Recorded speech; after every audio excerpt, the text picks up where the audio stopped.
Welcome to the Non-Sequitur Show. Continual watching beyond this point may result in terminal face palming and a complete loss of wokeness. You have been warned.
Welcome everyone to the Non-Sequitur Show. Tonight we have an absolutely incredible debate for you all. Something that's been a work in progress for quite some time, to say the least. But first, let me introduce my two guests here. I have Dr. Casey Luskin, who is a scientist and attorney with a PhD in geology from the University of Johannesburg and a law degree. He ain't messing around. He's got a little bit of qualifications for everything.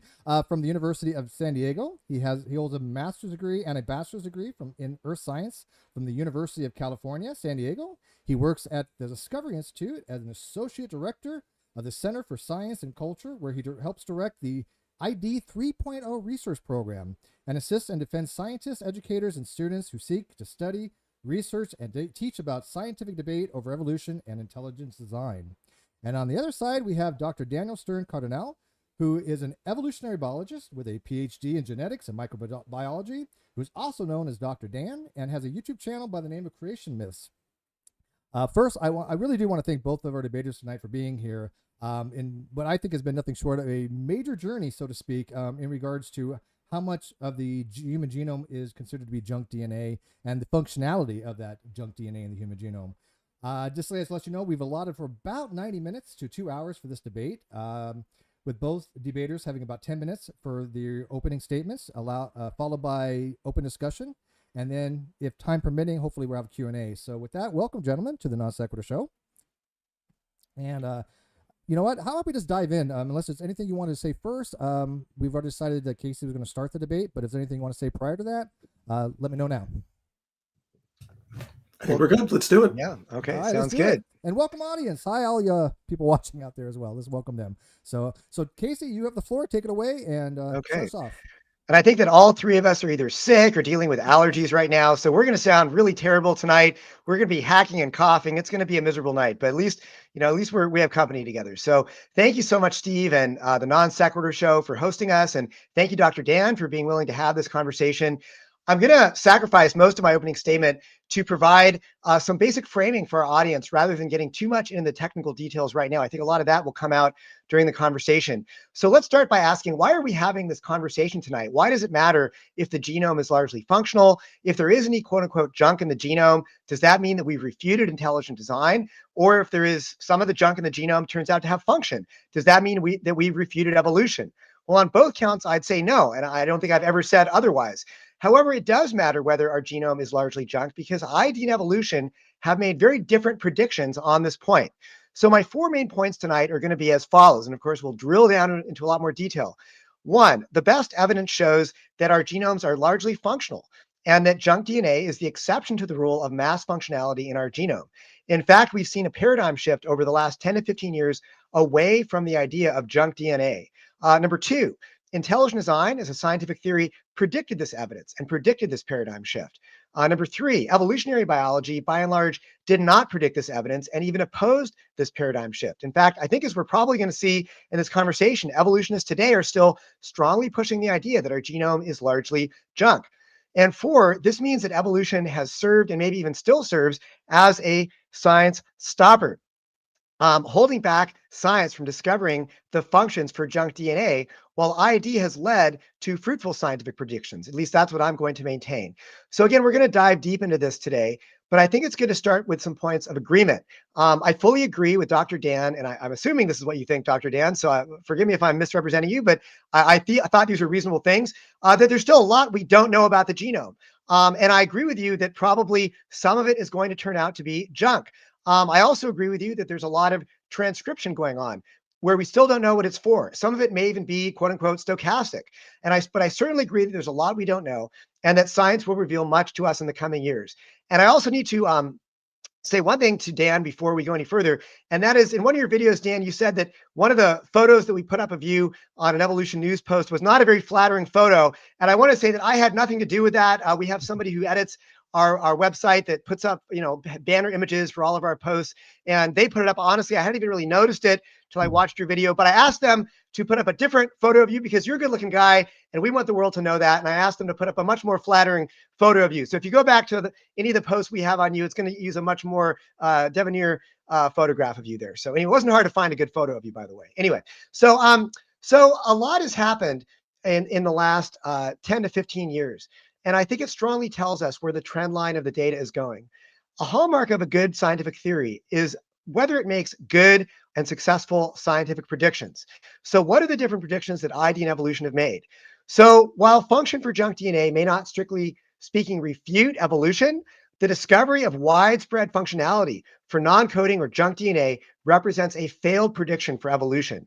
And while function for junk DNA doesn't necessarily prove intelligent design, the evidence of mass functionality for junk DNA represents a spectacularly successful prediction of ID. Now, as I mentioned, for decades, the evolutionary paradigm predicted and maintained in the absence of clear evidence, basically, I think, inferring in the absence of evidence that our genome was largely junk.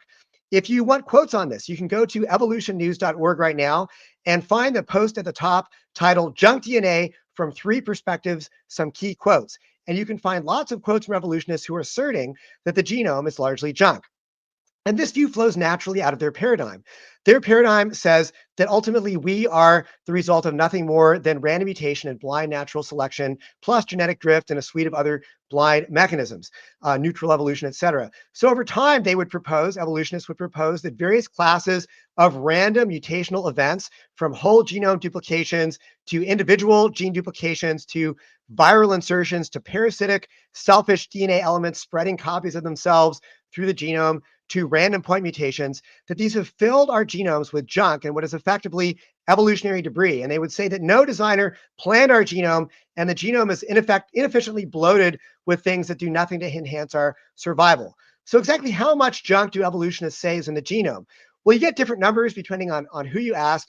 But to give a few examples, in the early 1970s, late 60s, Susumu Ono, a very famous Japanese biologist who is credited by some as coining the term junk DNA, and he was an evolutionary biologist, he proposed that perhaps 90% of mammalian genomes are junk. Francis Collins said about 45% of our genome is at least, this repetitive DNA that isn't doing anything for us.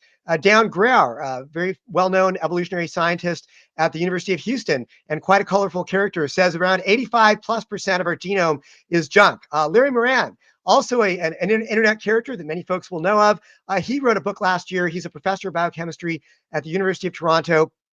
Said that somewhere around 90% of our genome is junk DNA. It's the subtitle of the book. Dawkins once said in I believe it was The Greatest Show on Earth, that upwards of 95% of our genome is junk. So what does ID say? Well, to explain this, I want to share some of my own personal story here. I think it's always nice to tell personal stories. In the late 90s and early 2000s, I was an undergraduate student at the University of California, San Diego. And during my junior year, some friends and I started a student club called the Intelligent Design and Evolution Awareness Club, or IDEA Club for short, to discuss intelligent design.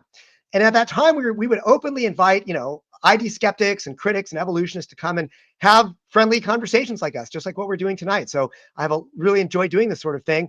And we were constantly hit over the head with the argument that the genome is largely junk DNA. And we were told that no intelligent designer would ever put so much junk into the genome. And this was good evidence that the genome was not designed.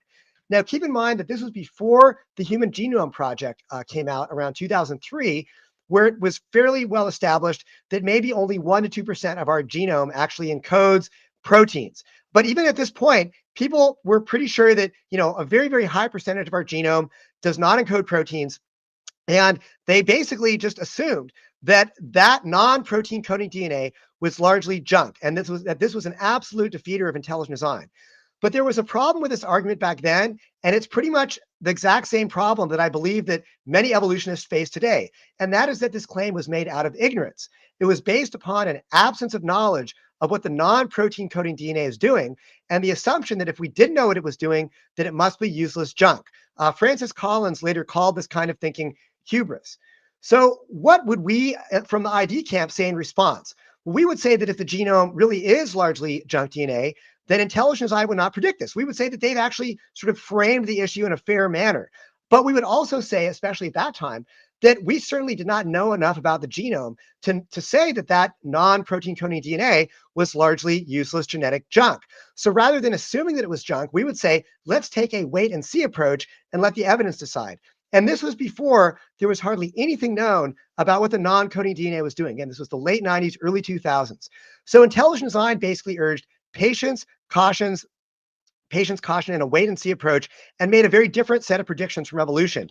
In 1994, a pro-ID engineer, Forrest Mims, warned in a letter to the journal Science that they didn't publish, but he wrote the letter. He warned them not to assume that junk DNA was useless. In 1998, a well-known ID theorist, William Dembski, predicted that junk DNA would turn out to have function. In 2002, ID-friendly biologist Richard Sternberg wrote a paper on junk DNA which argued for its functions.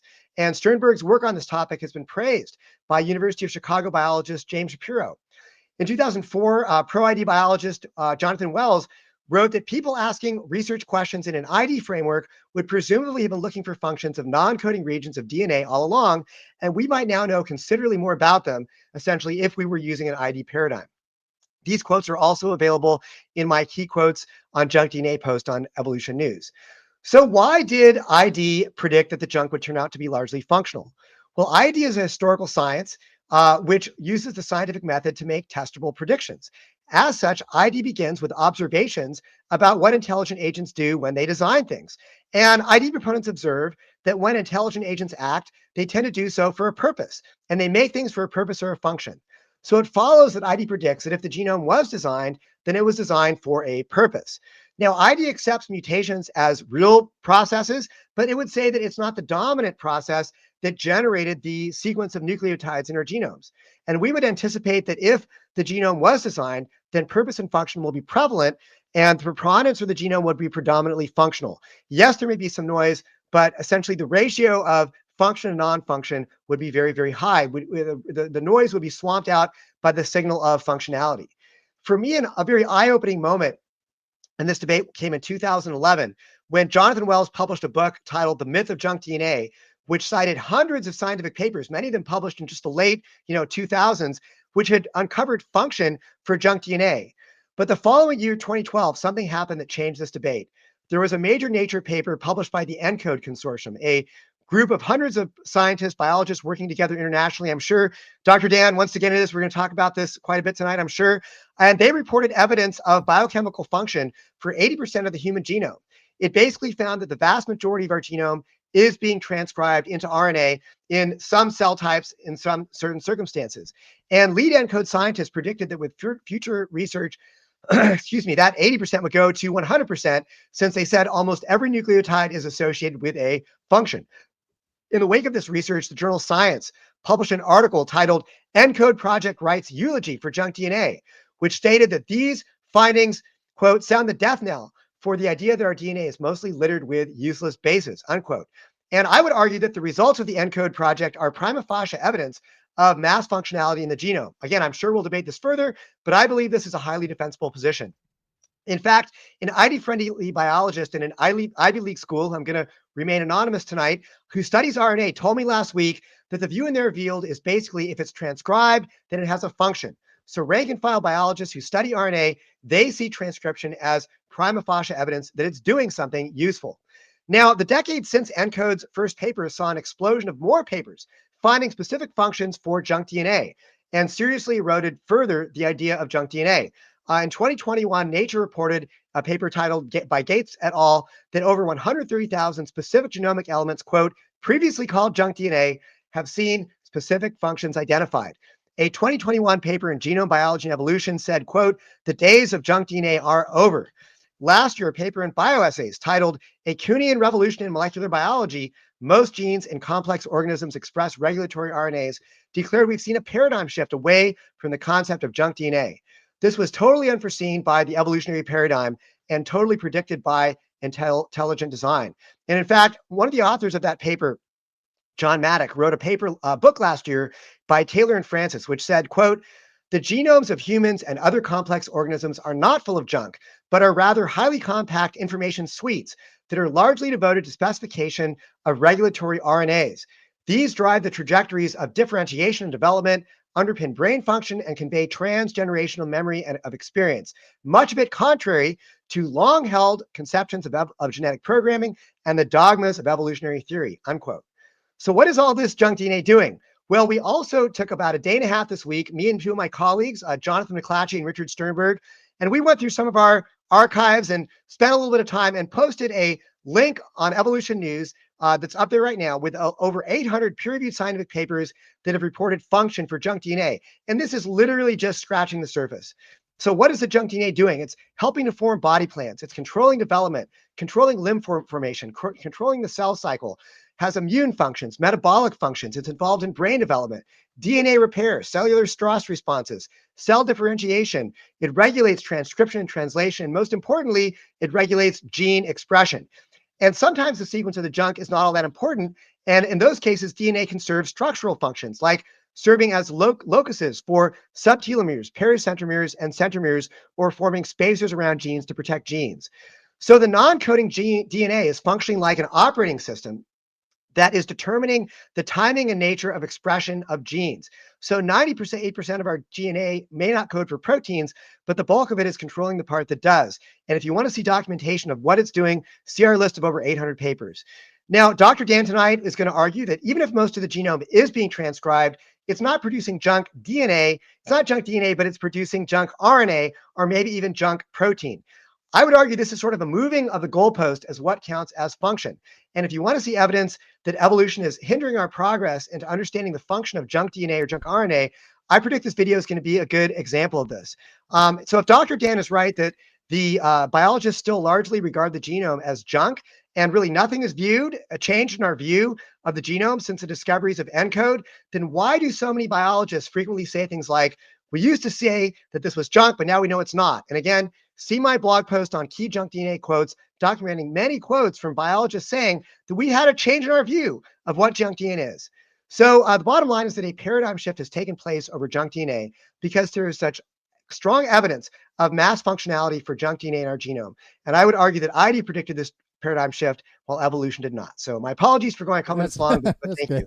Thank you, Dr. Luskin. Yeah, I'm gonna for the interest of equal time, Dr. Dan, take between 15 minutes or what you need for an opening, because that did run a little bit more than 10 minutes. However, I have watched Dr. Dan's videos on ENCODE, and I'm pretty sure that he has a little bit to say about it. So let's give him the floor.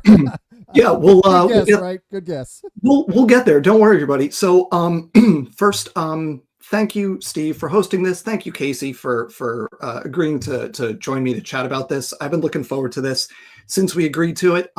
For everybody listening, I apologize for inflicting my voice upon you. It's allergy season for me. I'm going to make a joke. My not very intelligently designed immune system thinks birch pollen is trying to kill me, so it's angry about life right now. But had to go for one. Okay, so thank you for all of that. I enjoyed hearing all of that. I took a couple notes on everything Casey was saying, and as you might expect, we're going to have plenty to talk about tonight. So the first thing I want to do is agree with Casey that, and I love when we can agree on things, is to say that while this is a really interesting topic, it's something I love to talk about. When it comes to like evolution versus creationism, this is kind of like a little side thing that doesn't actually directly have an implication. And I bet we're going to hear tonight, kind of related to that, we're going to hear the phrase, if ENCODE is right, then evolution is wrong. And that's a quote from the aforementioned Dr. Dan Grauer. He made that at a conference talk in 2013. And fun story, Casey, I think you'll appreciate this. I was at that talk as a grad student. I was in the room for that. That's kind of a little fun little thing there.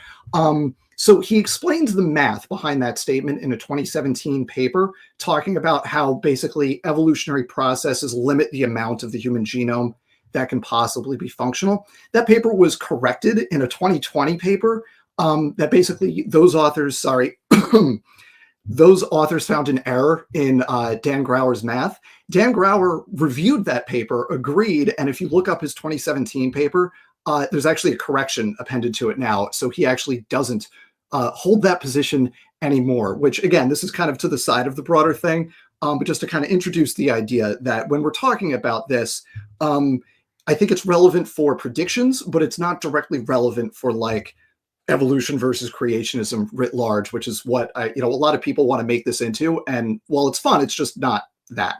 So let's talk about junk DNA. First, let's define junk DNA. I think we can agree on just junk DNA is just DNA in our genome. It's regions of our genome that are not functional. Now, that's a really simple definition, but of course, we need to define functional then. So what is functional? Functional means that your DNA sequence, whatever it is, it's contributing to the physiology of the cell in some way that helps it survive, accomplish its, whatever it's doing in the context, like for a multicellular organism, right? It helps the cells do what they do. That's what we mean by functional. So junk DNA is DNA that doesn't affirmatively help a cell do what it does. In other words, it's a region of the genome that you could lose, and it's not going to cost the cell anything. The cell's not going to die or be hindered in some way through the loss of that region. If that's the case, we can call it junk DNA. Now, that's different from effects processes going on in the cell, affects the physiology of the cell, interacts with things, right? As we're going to see, a lot of the products of junk DNA still have effects within the cell. They're just not affirmatively contributing to that cell being able to do what it does. Now, what's required? The next thing we have to answer, if the question is how much of the genome is junk, then we have to say what's required for something to be functional, right? What criteria do you have to meet? And there's really two criteria, just like biochemically, that in order for a region of the genome to be functional, you have to check these boxes. One, you have to have the right sequence. Most sequences or most functions are going to require some degree of sequence specificity. It doesn't have to be perfect, right? There's a lot of leeway in terms of like what could be a promoter, for example, but you have to be in the ballpark in terms of being able to accomplish that specific function. There are functions like structural functions, and actually Casey mentioned a few of them, that where it's the size of the region that matters, and you have to have a certain number of nucleotides there, but the sequence doesn't matter. And we've pretty much documented what those are, and we know what those are and where the sizes are required and kind of what those are. Aside from those kind of structural functions, you need some degree of sequence specificity in order to do whatever function it is that you do. The second criteria that you have to meet is that you have to have a sufficient level of biochemical activity. Basically, you have to be doing enough at a high enough rate to matter within the cell. We tend to think of cells as like, you look at your textbook diagrams and they're like, you've got, your nucleus and your other organelles, and it's just kind of like an empty space where you can imagine like proteins and RNA moving back and forth. But the reality is that the inside of a cell is much more like one of those, you ever see like on a 100-degree day in like a city, you see a swimming pool and it's just like shoulder to shoulder, just full of bodies. That's what the inside of a cell is really like. So in order to have an effect as like a molecule of RNA, you have to be there at a high enough frequency in order to actually be able to interact with the things you interact with. Most of the genome, as I'm going to show tonight, doesn't meet those two criteria. Now, before I get into my actual arguments, I want to just take a little detour here, and I want to be clear about the arguments I'm not making. So first, I am not arguing about what a designer would or would not do, right? I'm not trying to get into some hypothetical intelligent designer's mind and say, well, a designer wouldn't make a genome that's full of junk, or a designer would make an efficient genome that doesn't have a lot of junk. I'm not making that kind of argument. I'm also not making an argument from ignorance in the form of, we have this region, we don't know what it does, therefore it's junk.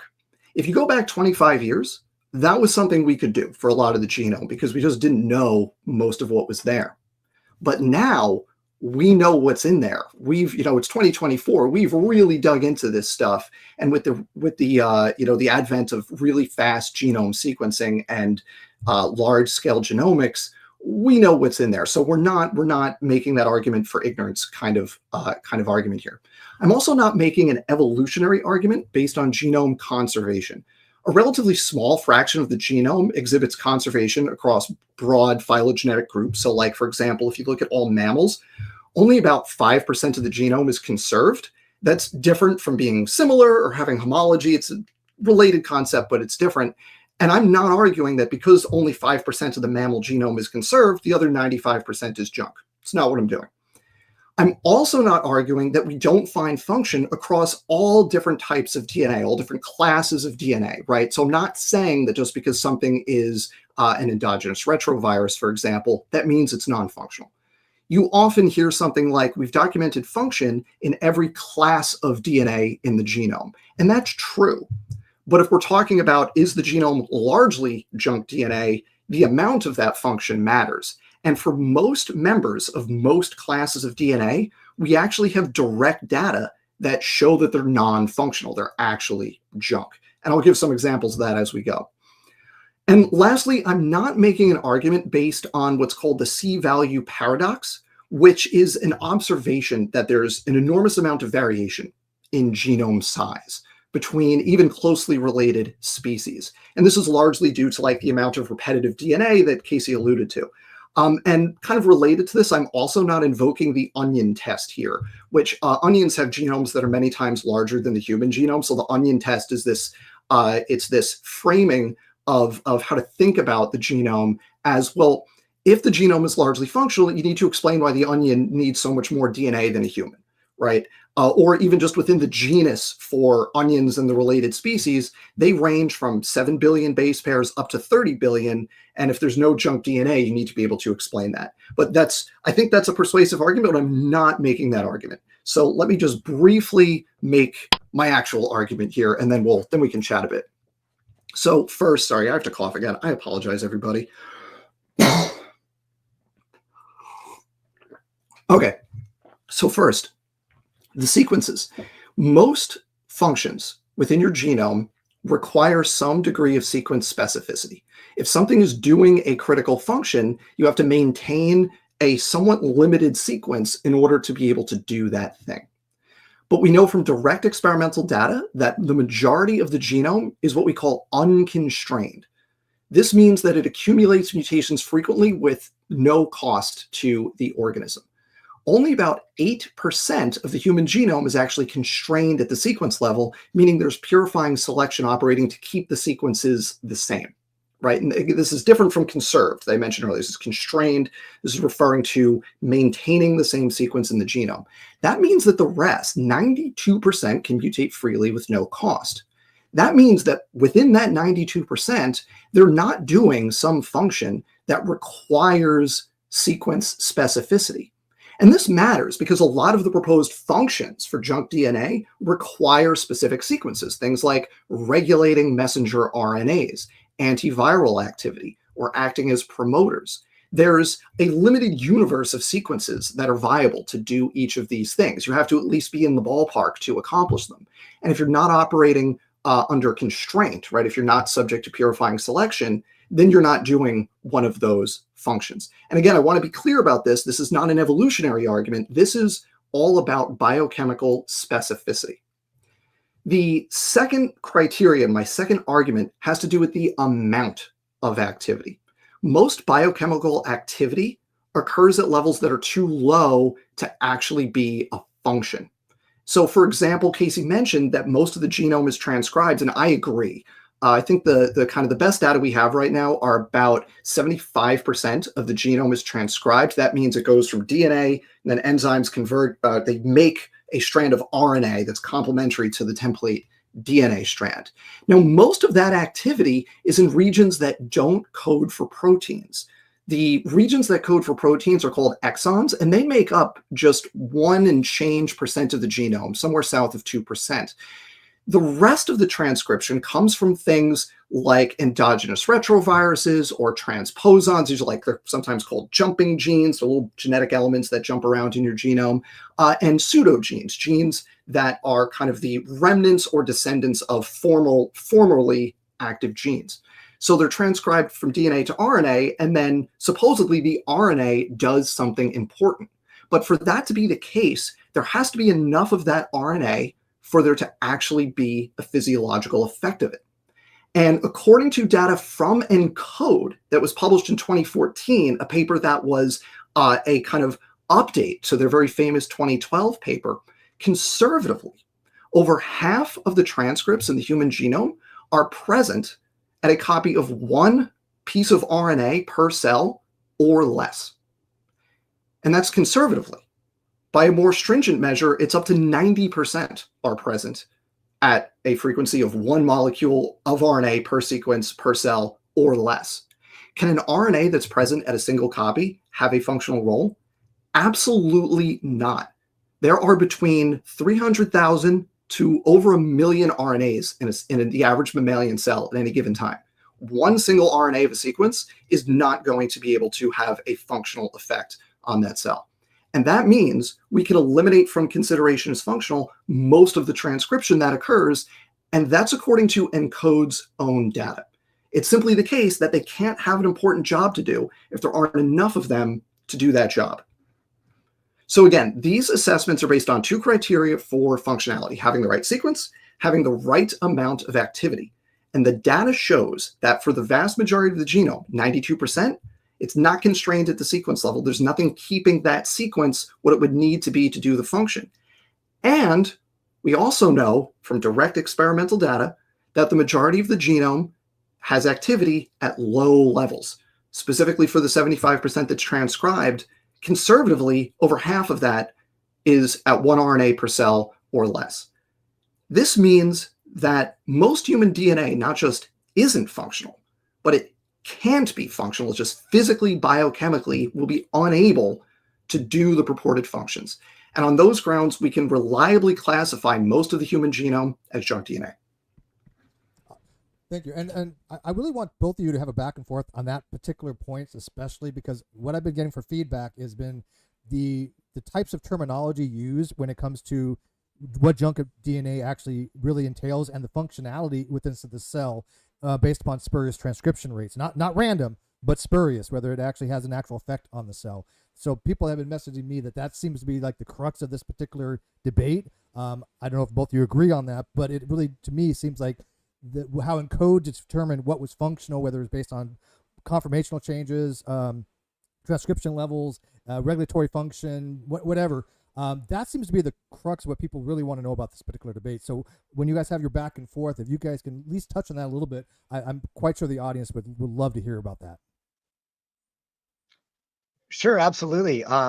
Is it okay if I respond, Dan? Please Okay, go ahead. Yeah, right, I figure great. you'll go, then we'll just kind of bounce back Sure, and forth. sure. So first of all, thank you for your very cordial arguments. I had some folks worried that this is going to become a gym tour Dave Farina dynamic, and I thought that's the tour debate. Wrong channel. No, we're not like that. And Dr. Dan, I can already tell you're much nicer, and I think I'm a nice person as well. So can I just say, I try to convince people. People don't want to talk to me. I'm nice. Steve, you watched the chat I had with Dr. Rana. I'm nice. I literally watched that today, and I didn't know it existed because people know that I'm a big fan of Dr. Rana. We go way back, great guy. And I got to tell you, I recommend to my audience, if you want to watch one video about this, watch the discussion with Dr. Dan and Dr. Rana. It was fantastic. I mean, I think you guys touched on pretty much everything. Yeah. All right, so let's dive into some more detail here. I agree with you that this is not like an absolute decider of the debate over ID and evolution, but I do think that you said it doesn't have an implication. I think there are implications that are important here, but that's really not the main issue. Let's talk about Kellis et al. 2014. This paper, which you cited in response to our a video the Discovery Institute posted called "Long Story Short." It was a video we put up about a month ago on junk DNA, and you posted some responses to that and cited this paper by some ENCODE authors, one of which is Kellis. And I think the key quote in that paper is as follows. They said, for polyadenylated RNA, where it is possible to estimate abundance levels, 70% of the documented coverage is below approximately 1 transcript per cell. Is that pretty much one of the key statements that they're making, Dan? Would you agree with that? Or is there anything else that... So that's kind of one piece of the data. They go on to talk about non-polyadenylated probably being lower, but it's harder to estimate because it's hard to isolate non-polyadenylated RNA. But then later in it, they actually talk about the criteria specifically with RNA.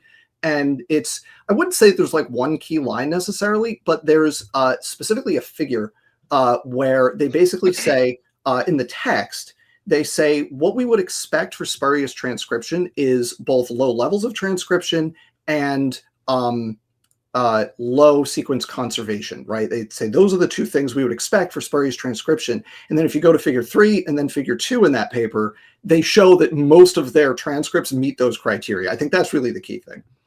Okay, so there's quite a bit to say in response to these arguments. First of all, we have to understand that ENCODE sequenced many different cell types. And so they were looking at lots of different cell types and lots of populations of cells.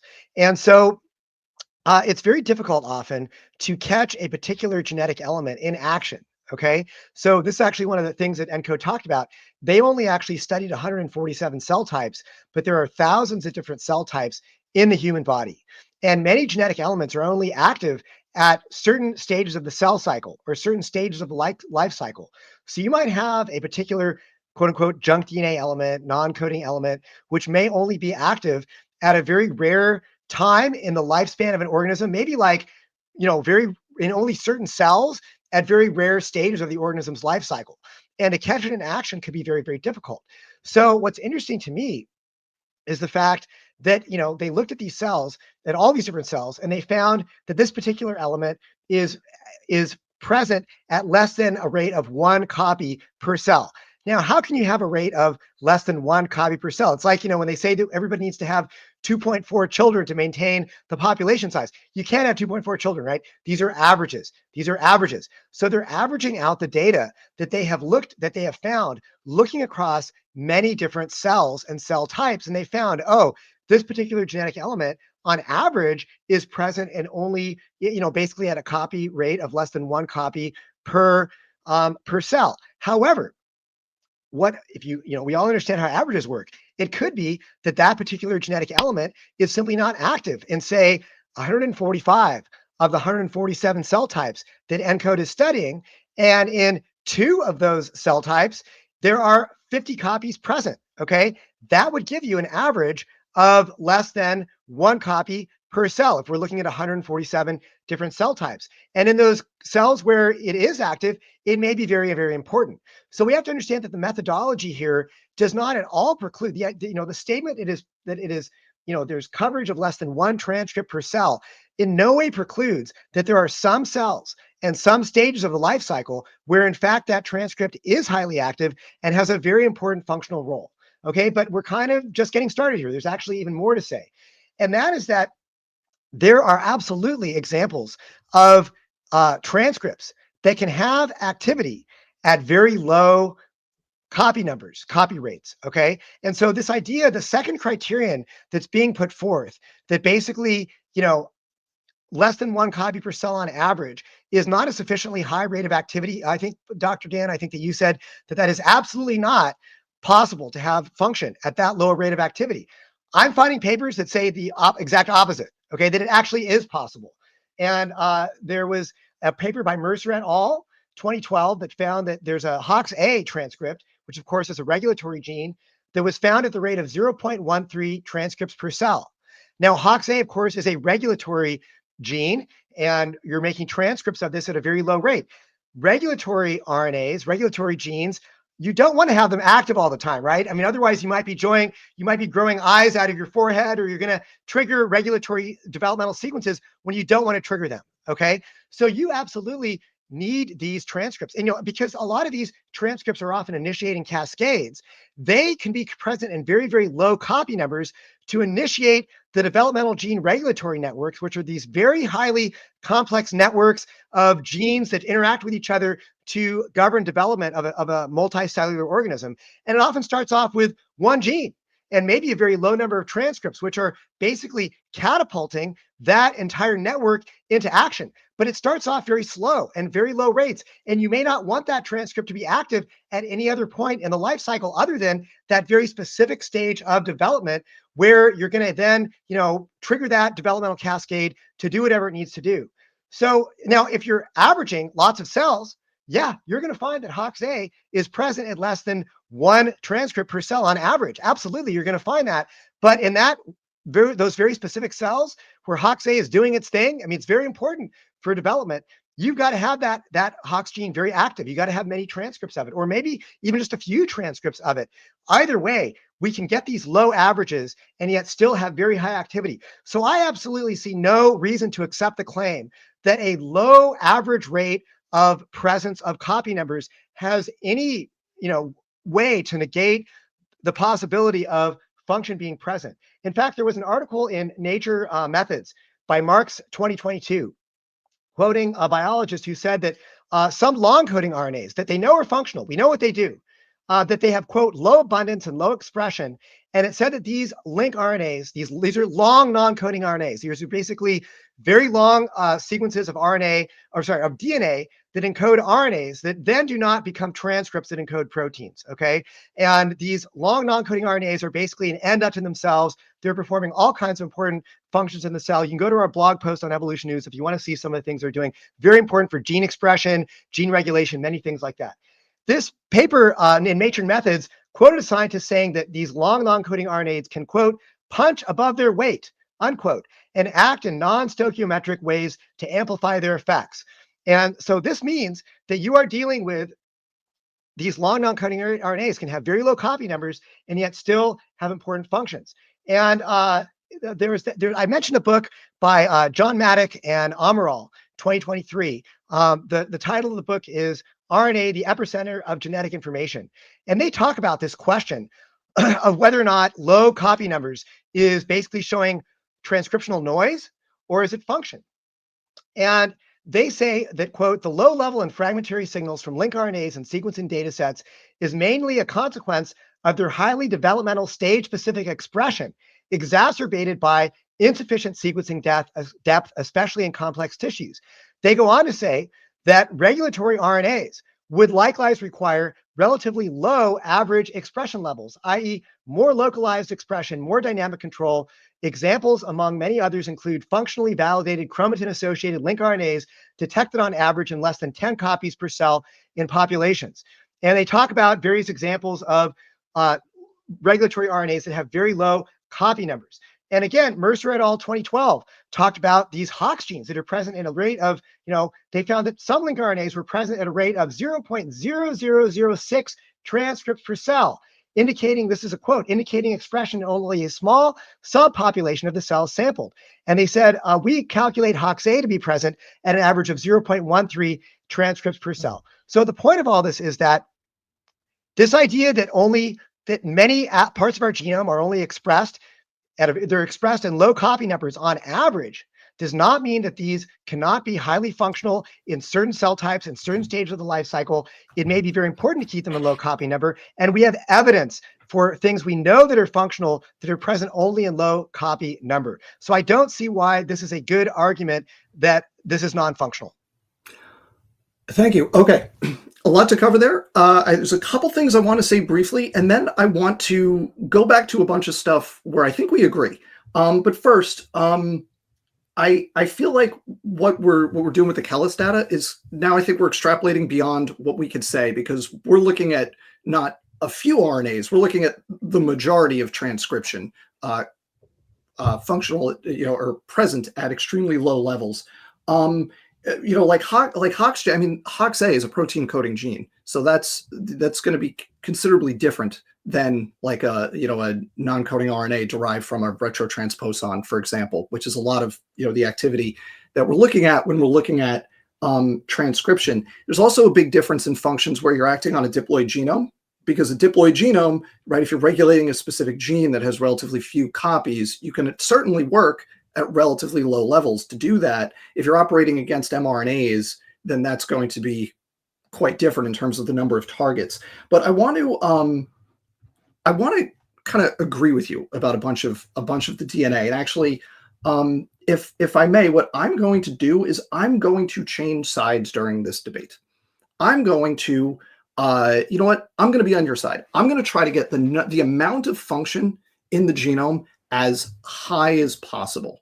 And before we do this, I want to put all our cards on the table here. So you've, in the past and also today, cited you and Bernie approvingly his statement that we have, we've documented 80% functionality, and he has said that he said, and that'll go to 100% at some point. You've also approvingly cited his statement, paraphrasing him, something to the effect of, we can say that there's every part of the genome regulates a different part, other parts of the genome, right? So what I want to ask you is, what kind of number do you land on in terms of how much of the human genome is functional versus how much of that is junk? And to be fair, I'm going to tell you my answer to that question, because I don't think it's fair for me to ask that question and not provide an answer. So I think we have really strong evidence for 8 to 10% of the genome being functional. And I think if you are really generous, you could stretch that to 20, and maybe you could get over 20%. Maybe you could get to 25%. So I would be willing for this conversation to say that you could say 25% of the genome functional, 75% of the genome non-functional. That's where I'm at. 25 helps the cell do its thing. 75% does not. And I want to know what your number is, because what I want to do is for us to work together to get as close to your number as possible. I want to go through the genome and build up as much function as we can and get to your number. So what's your number? Okay, well, we can certainly talk about that. I appreciate you wanting to help me out here, Dan. I'll take that as a gesture of kindness here.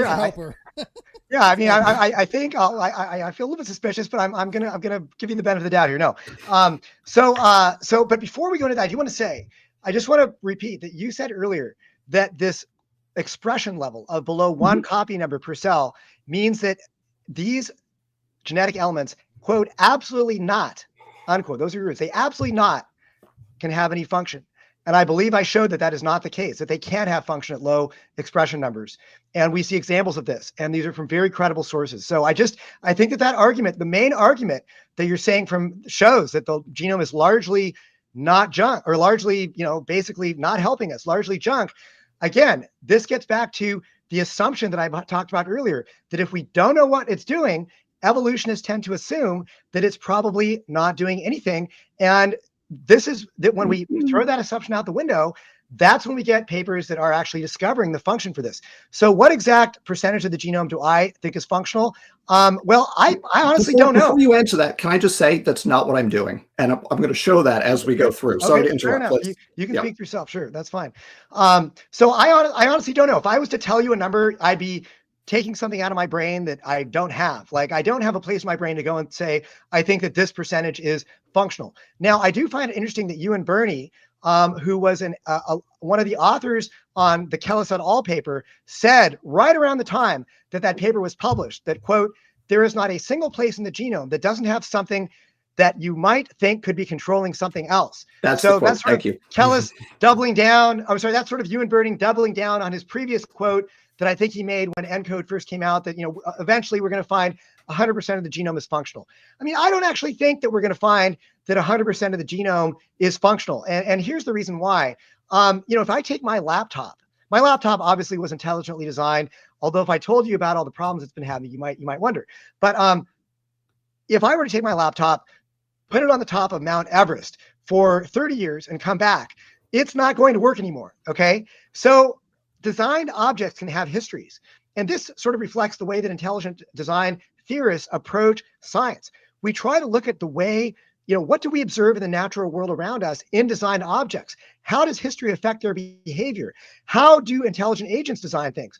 And we see that very frequently designed objects have histories. They might be aboriginally designed, and yet then over time, natural processes destroy the function of those designs. And I do actually think that in some cases, pseudogenes could be examples of that.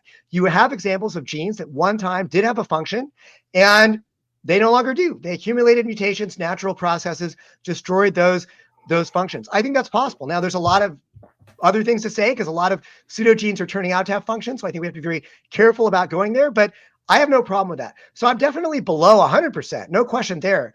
I think though that we're talking about ratios here. Is the ratio of junk to function, basically very, very high, or is it very low? I think that intelligent design is going to predict that it's going to be on the lower end. Okay. Obviously you come down on the higher end. You think that maybe only, and I don't want to misquote you, but it was like 8 to 10% probably is what we're looking at. So, you're looking at a ratio of maybe 9 to 1 of junk to non-junk, somewhere in that range. And, I don't know exactly what the final number is going to be. What I do know is this, is that as an intelligent design theorist, I am incredibly encouraged by the data that has come out over the last 10 to 15 years. Because remember, I told that story of the Idea Club, where back then, nobody could cite papers of function for junk DNA because we hadn't done hardly any research yet. And now, I mean, we put together a blog post of 800 papers that have found functions for specific non-coding junk elements in just a day and a half, and I was actually doing a million other things prepping for this debate during that time. So, it was not hard to do that. And that's just a tiny snippet. It's a tip of the iceberg. And, I've seen people citing, there's a paper, Gates et al. In Nature that shows this curve of papers that have discovered function for junk DNA. And that curve is like basically there's two curves in this diagram. A curve showing our knowledge of the number of genes, and it sort of peaks out around 2003 when the Human Genome Project happened, and then papers showing our knowledge of the number, or I guess our knowledge of the number of specific genetic elements. And that curve is going up at an exponential rate. So our knowledge of function for junk DNA is just going up, up, up, up, up. And this is exactly what ID predicted. Now, there's a lot we don't know, and I'm going to stop talking soon. But I don't know if I can give you what you're asking for, Dan, because I honestly don't know. I will say this, is that the trend line of the data, and the data shows, and its trend line shows no sign of slowing down, is exactly what ID would predict. And I'm very excited about that. If you want to see the Gates et al. Figure, watch our long story short video that Steve has linked from the description of this video, which we got permission to actually show that figure in the video. And it's a nice figure. It shows the rate at which our knowledge of function for junk DNA is going up, and it looks like an exponential curve, and it shows no sign of slowing down. All right. Well, so let me, rather than try to, pry for a specific number, then let me just, how about we say conservatively that 50-50, half junk, half function, I think would be a conservative estimate for most ID proponents. That sound fair to you? I would say it's probably going to be greater than 50%. I don't know the exact number, but if that helps you out, I'm expecting it to be greater than 50%. Okay, I'll go with that. Yeah, I'll go with that. Let's say, all right. So what I, like I said, I like to start with stuff that we agree. I like to do stuff we agree on. So let's take that number as 50% as kind of like our baseline, like that would be a high amount of functionality. And I think in reality, most ID proponents think it's going to land somewhere north of 50%, but we can do 50%. So I do want to say, I think that trend line is slowing down. I'm going to provide some data to that effect in just a minute, but let's start with the stuff we agree with first, because I bet we'll disagree about that. So I'm going to go through just real quick I know you know a lot of this stuff. I'm going to go through for the audience, kind of what the genome is made of that we know the function for, stuff that we know is functional, right? And let's see how high we can get that number that we agree on.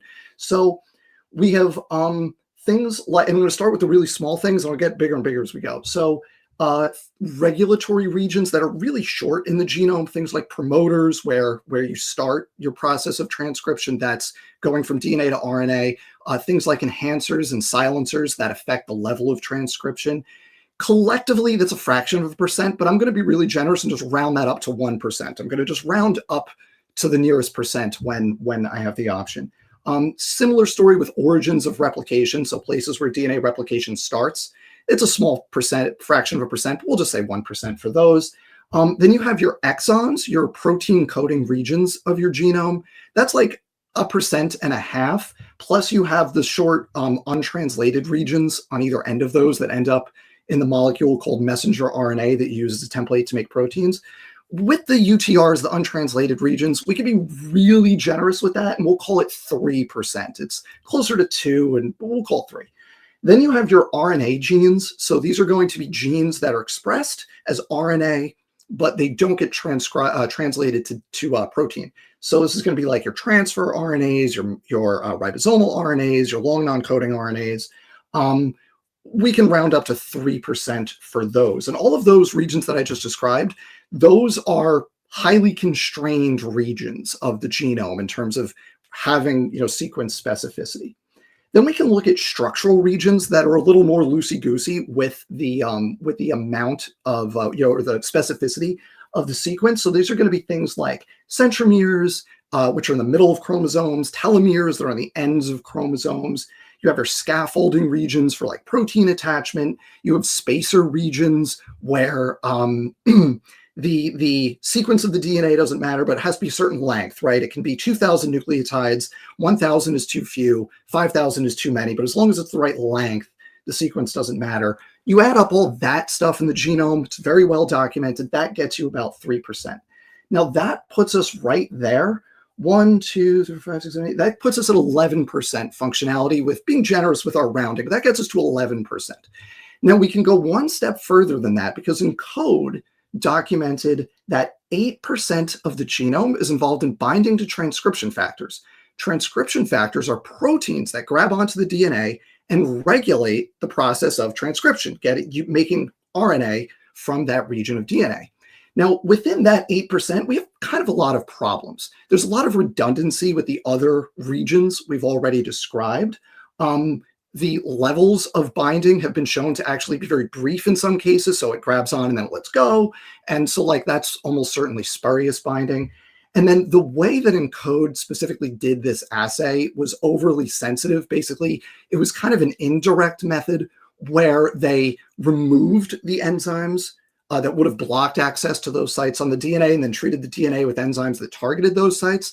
But there's other reasons those sites could be exposed. So that 8% is an overestimate for a lot of reasons, but we're not going to worry about that. We're just going to count the whole 8% and add it to our already existing 11%, which gets us to 19% functionality, which I think we can agree on that. Casey, I think we can agree on all of those things. We could say that's functional. We're good. Can we agree on that?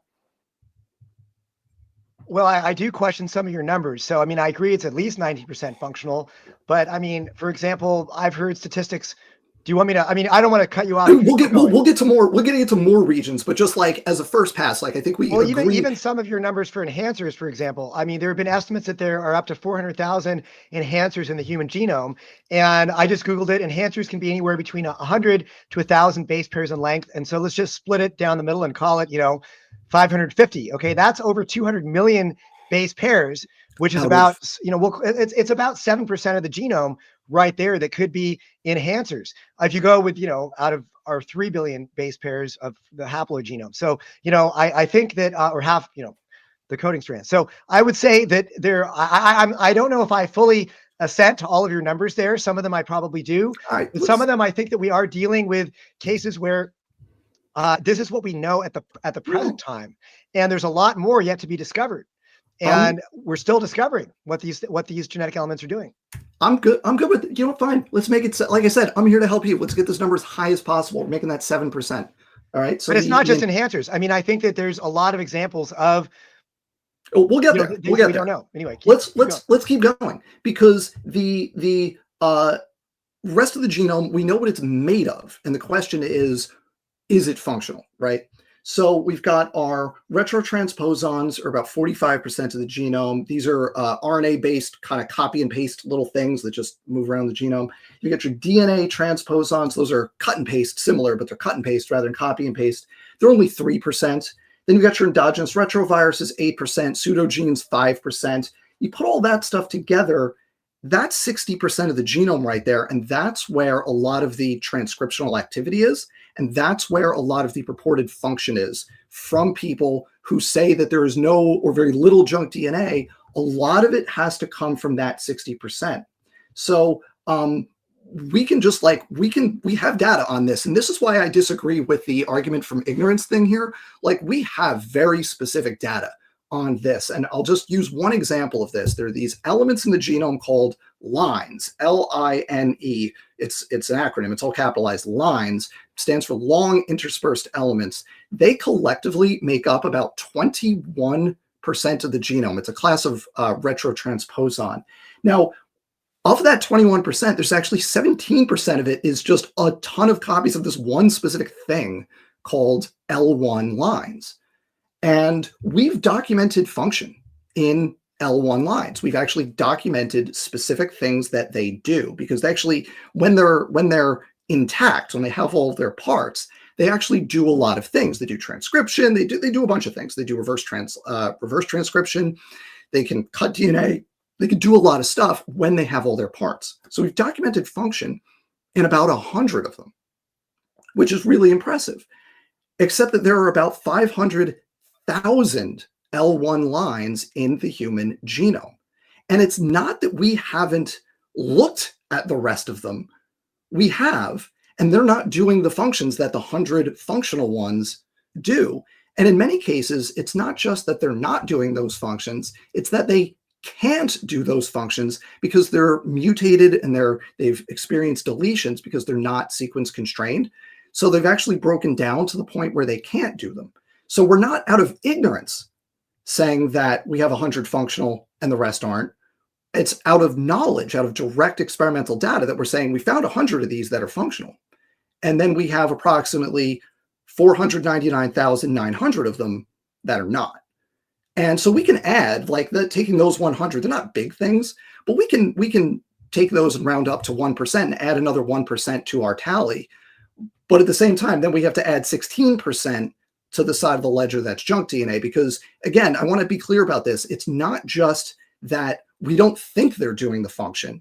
It's that for the most part, those sequences are so degraded, they can't do the function, the regulatory things, the affect the structure of DNA things that the functional ones are doing, right? So that's going to be a theme here as we go through these. So let's talk about this idea that some genetic elements are too degraded to be functional. I don't know what a degraded line is supposed to be, but I do know what you talked about, because, what is an aboriginal line supposed to look like? I do know that you've talked about degraded endogenous retroviruses and the idea that, some ERVs might be able to produce some kind of, mRNA transcript that can have some kind of a function, but many of them have these long terminal repeats. That's all that's there. And basically the coding sequence of the ERV has been degraded. Well, there absolutely are examples of ERVs that only have where the LTRs are functional and the rest of the ERV is degraded. In fact, there was a study that found that ERVs these kinds of LTR ERVs can function as enhancers. Excuse me. And ERVs in general are known to be highly functional. There were 2 studies on mouse embryogenesis from last year that found that hundreds of mouse ERVs are necessary for development. So again, I don't know how you are making this assertion that all these line elements are too degraded to have function. I don't know what your basis for that is. To me, this sounds like, once again, we are assuming that it doesn't look functional, therefore it must not be. Evolution assumes that random mutation is building our genomes, and these look like they are degraded, quote unquote, but therefore they must be the result of just mutations screwing things up. I would argue that these ERVs that are basically just, they're not actually degraded LTRs. Those LTRs are there for a function and a purpose. And I just don't see that. These are very different visions of the genome that you are presenting versus what I am presenting. And we can sometimes find what I would call circumstantial evidence of function. There was a paper that I believe was in Nature reporting the mouse genome that found hugely convergent insertion, points for signs, which, as you said, what percentage of the genome, remind me, are sign elements? It's about 21% are sign elements, and yeah, they are. And because just to for the audience, because this is very specific, it's these genomic elements called retrotransposons. They're these little RNA bits that convert themselves to DNA using an enzyme, and then basically cut your DNA and put themselves in there. And then they can transcribe back to RNA, and that piece of RNA can go and do it again. So yeah, these, when they're active, they are associated with things like insertions and DNA breaks and things. Yeah. So these signs are thought to be inserted into the genome. Oh, sorry. Just to be clear, those you just mentioned signs, that's a different thing. I know. But I'm saying that's 20% of the genome right here. And we see a signal between rat and mouse that the insertion points for signs are convergently very similar. And to me, that's very interesting. That shows, I think, evidence that there's some reason for why they are where they are, and they probably have a function. So again, I just don't know on what basis are you asserting that line elements are functional. And I would also ask you this question, since you asked me a question. At what point would there be enough peer-reviewed papers? There's tens of thousands of peer-reviewed papers that have found function for non-coding DNA. At what point would there be enough papers for you to say, okay, look, the trend line of the data shows that my default assumption that this is probably junk, I shouldn't use that default assumption. Even if I think that there's some evidence there for it, this assumption ought to be very dubious. At what point would you be willing to question that assumption? Okay, so for that last bit, I'll answer that first, and then I'll go to all the rest. It's not about like a number of papers. It's about the weight of the data, right? And like what part of the genome is specifically shown to have a function experimentally versus what part is shown to not have a function, which is different from not yet being shown to have a function, right? And what I'm describing with these, bringing it back to the line elements, is we know they don't have a function because the ones that are functional, they have very specific pieces of them. And this is also true for endogenous retroviruses, which are the remnants of viruses that insert themselves into the genome and then kind of get stuck. The different parts of them do very specific things, right? So there's an endonuclease, right, which is an enzyme that cuts your DNA. There's a reverse transcriptase, which is what converts it from RNA back to DNA, right? There's the promoter region that allows it to get out, right, to transcribe it. Now, for the lines that are non-functional, the 499,900 of them, the vast majority of those, when I say degraded, I mean they've either experienced mutations that disrupt the structure of those regions, that disrupt the sequence of those regions, so they're not capable of, for example, acting as a promoter to initiate transcription. Or if you were to transcribe and translate the line gene from one of their enzymes, the mutations would make it so that that enzyme no longer does the specific activity that it does in the kind of intact versions, right? That's what I mean when I say degraded. It's that it's been mutated or it's experienced deletions to where the functional parts of it physically cannot do the job that they do in the functional examples. And the same is true for endogenous retroviruses. So the structure of an endogenous retrovirus, this is a virus, everybody, that inserts itself into your DNA and then it gets into your germline cells, your reproductive cells. So this little bit of virus in your genome gets passed on to your offspring. And now it's called an endogenous retrovirus. An example of a virus that could potentially do this is HIV. HIV inserts itself into DNA. When someone gets HIV, it goes into your DNA. So these endogenous retroviruses, the structure of them is they have two regions called long terminal repeats. And then in between, they have three genes. And we can name the genes. It doesn't matter what the genes are named. It doesn't matter. There have been a few documented examples. And when I say a few, I mean single to maybe double digits, where we've actually, our genome, the human genome, has co-opted one or more of those genes. The most famous example works during human development and is the reason that we can have placentas that last throughout development instead of the embryo getting evicted early in development like what happens in marsupials. That's the most well-known example of this. There's a few other examples of endogenous retrovirus genes being kind of acquired as part of the human genome. There are more examples, many more examples, where those LTRs are what matters because those LTRs are the promoters for the genes. And when a retrovirus lands in your genome near a gene, its promoter then causes transcription of that gene or the adjacent region, even if it's not a gene. But in order to do these functions, the sequence has to be close enough. It has to be recognizable as a promoter. The genes that we're going to co-opt have to be present. Most endogenous retroviruses are what we call solo LTRs. They've lost that whole structure except for one of the LTRs. Sometimes those LTRs still function as promoters, and we've like kind of co-opted them. And those are absolutely examples of functional endogenous retroviruses. Okay, but they just want like one or two sentences. They make up a minuscule fraction of the 200,000 endogenous retroviral sequences in the human genome. So of that 8%, to assign functionality to 1% of it would be extremely generous. And again, I just want to emphasize before turning it back over, this is not out of ignorance that we're saying the other 7% is non-functional. It's because we know what those sequences are, and we can see that they're missing the parts that are required to be functional. So that's another example of where we can assign a little bit more to that functional fraction, but proportionally a lot more to the junk fraction.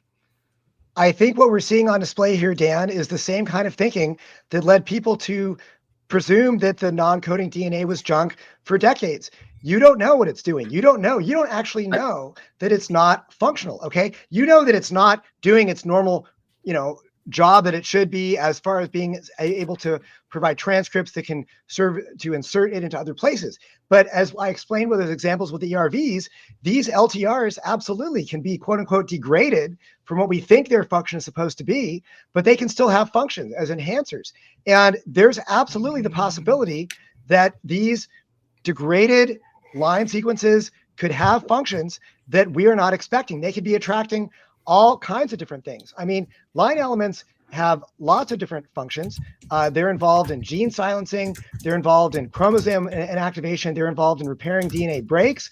And I don't know how many of those require them to have a lack of degradation, but I do know that there's lots of functions for non-coding DNA that do not require something to perform its normal quote unquote function, providing a transcript that can actually be processed or whatever. You can have, attachment points for promoters, enhancers, et cetera, et cetera. And I just don't see why, and these can take all kinds of different sequences. I don't see why this has to be the case. It sounds to me like you are still making an argument from ignorance, and I just don't see, how you've established that there's actually evidence of a lack of function. Okay. Allow me to try again.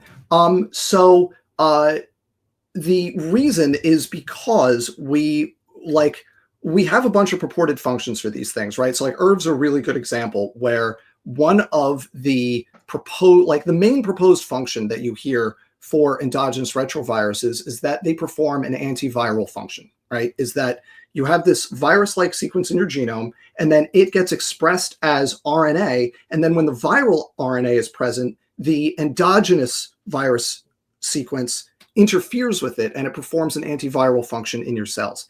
In order to do that, it needs to have a certain level of sequence similarity to those target sequences. So we can actually biochemically calculate the percent of sequence complementarity between those two things to mathematically answer the question, will this piece of RNA from the virus hybridize, form a double helix with this piece of RNA from your genome? And we can show, based on the biophysics of it, that is the answer to that question for most endogenous retroviral sequences is no, because either the sequence is not transcribed because the LTRs are broken down, or the transcribed sequence is too short to matter for the length of that complete virus, or the sequence has diverged from the virus by too much and it would no longer effectively hybridize with it within the cell.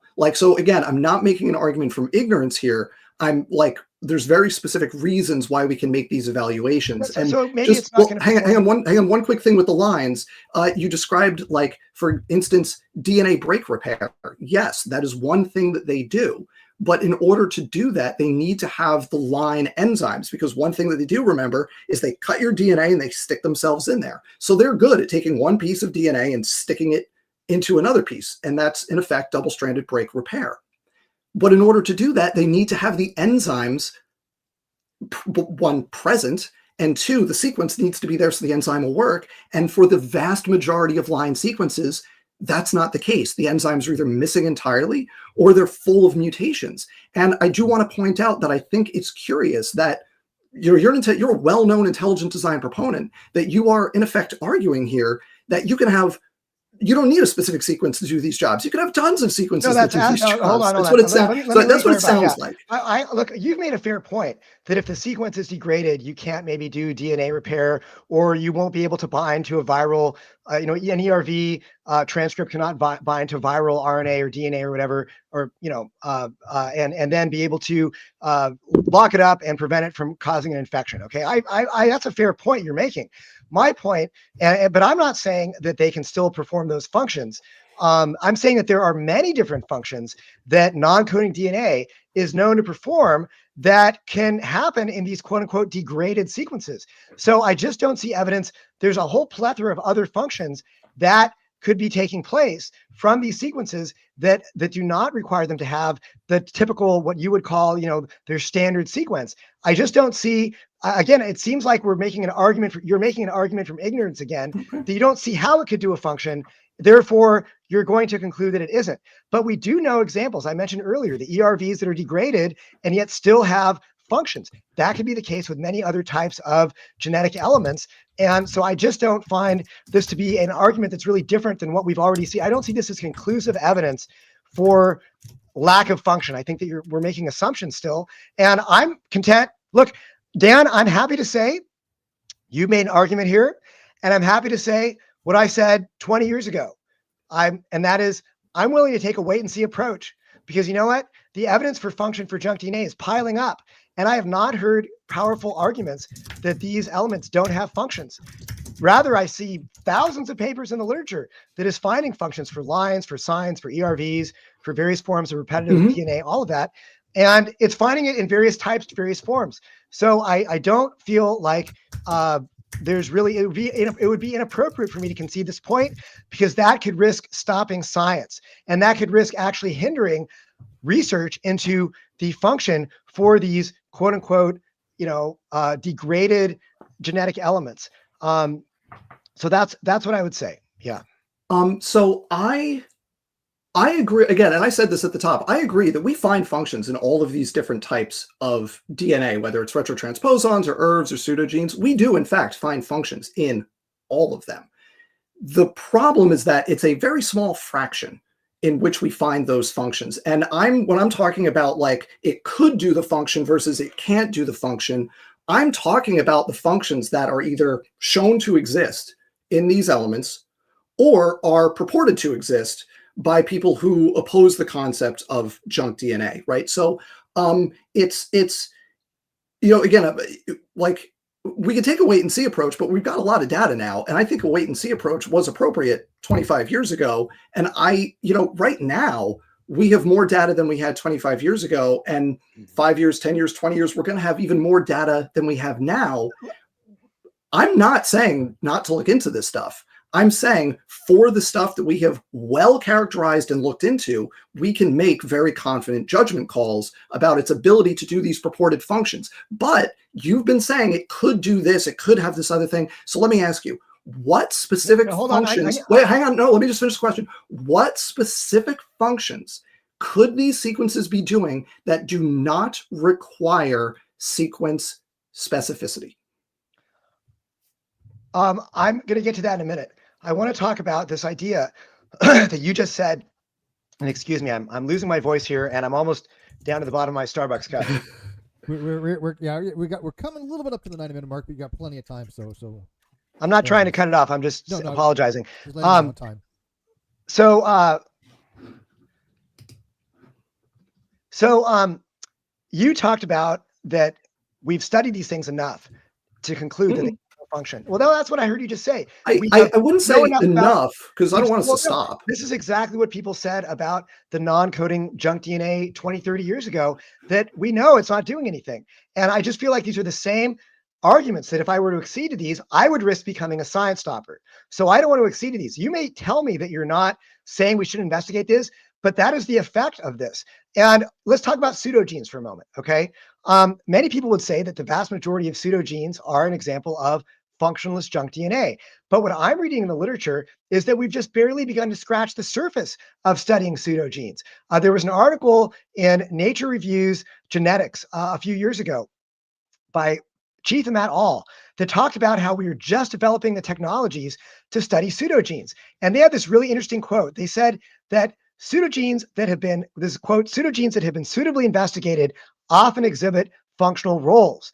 Or they say, quote, where pseudogenes have been studied directly, they are often found to have quantifiable biological roles. So what we're saying here is that when you actually take the time to go and study these genetic elements, things that everybody thinks are functional. I know many evolutionary scientists who have used pseudogenes to argue against intelligent design. I mean, I could tell a little story about this.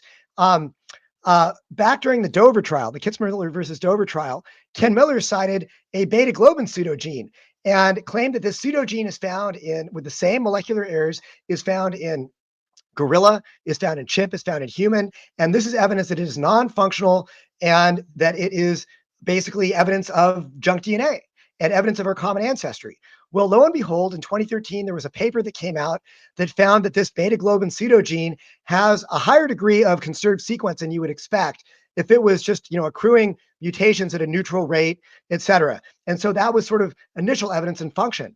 And then I believe it was in 2021, there was an article in Cell Reports that found that this pseudogene is indispensable for creating red blood cells. Okay, now Eugenie Scott went up. She is a very famous ID critic. She went before speaking at the Natural History Museum at a symposium they had in 2007, basically attacking intelligent design, even attacking me in that lecture, saying that this pseudogene, quote, doesn't do diddly.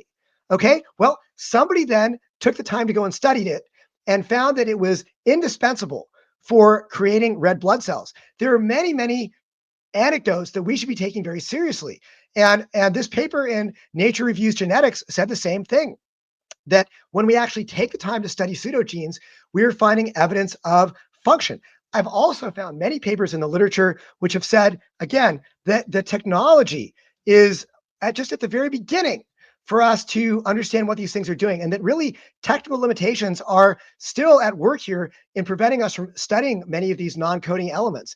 So basically, I think that what you are arguing is that, I'm hearing you say this, is that these genetic elements, clearly based upon what we know, cannot be functional. And I'm saying I've heard that before and it turned out to be wrong. And I don't think we should make that mistake again. You asked me for a particular function of these degraded repetitive elements. Well, they bind transcription factors and they're associated with the regulation of neighboring genes. Their protein coding regions are not intact, but both of them have a number of cis regulatory functions. So there are functions that we can have related to regulating genes that don't require you to make a fully functional transcript, and this is known. So we have not ruled out the possibility that all this repetitive DNA is non-functional. What we do have is a huge genome, okay? 3-point-something billion base pairs for the haploid genome, right? And so what that means is that we got a lot of work to do, right? There are a lot of genetic elements that we have not, quote, suitably studied yet, as Cheatham et al. Put it in Nature Reviews Genetics.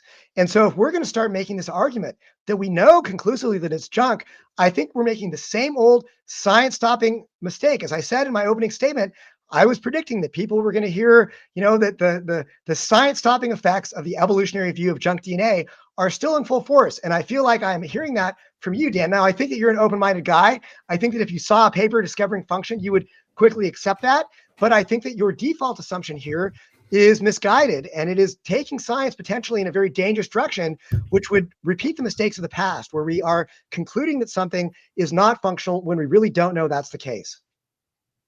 So I think, again, that's not what I'm doing, and I can use pseudogenes as an example. And then I'll go back to the question I asked, because it's a very specific question. I answered the question, what they do. No, not actually. So I'll get there. So with pseudogenes, this is a great example of where we have pseudogenes, everybody, they make up 5% of the genome. And it is true that we have documented some functions in pseudogenes, like virtually all classes of DNA. We've documented some that have an important role in the cell and are under constraint to accomplish that role, whatever it is. Now, there are a bunch of jobs they could potentially do. So, for example, they could be transcribed into RNA, and then they can that one piece of RNA can directly act on another piece of RNA to regulate its translation to a protein. You also have kind of the opposite thing, where the pseudogene RNAs act as alternative targets, like decoy targets, for regulators of the mRNA, right? Where instead of grabbing onto the real mRNA, the proteins or whatever grab onto the pseudogene RNA, and that then facilitates transcription of the actual, or translation of the actual RNA. And then as you alluded to, they could also work as regulatory elements actually in place in the genome, because many pseudogenes, they have, they're associated with promoters right there. And so you can have different regulatory elements associated with those pseudogenes that regulate other nearby actual protein coding genes. The thing with all of those functions that we've documented in pseudogenes is that they require sequence specificity. You need to have the two RNAs need to be similar enough to interact with each other. The one mRNA needs to be similar enough to the other one so that the proteins that would grab onto one actually see the other one as a viable target. And within the genome, to act as a promoter or an enhancer or a silencer, you need, like, those are particular sequences that would be maintained if they were actually doing that job. And most pseudogenes, we can directly document this, are not under constraint. They're not in that 8% of the genome that is constrained at the nucleotide level. Now, Casey, you just described some of the functions, right? The cis-regulating elements, and right, and it's true that pseudogenes do these things. But my question specifically was, what functions are proposed for these elements that don't require sequence specificity? And all the ones I just described, including the ones you described, do require some degree of sequence specificity.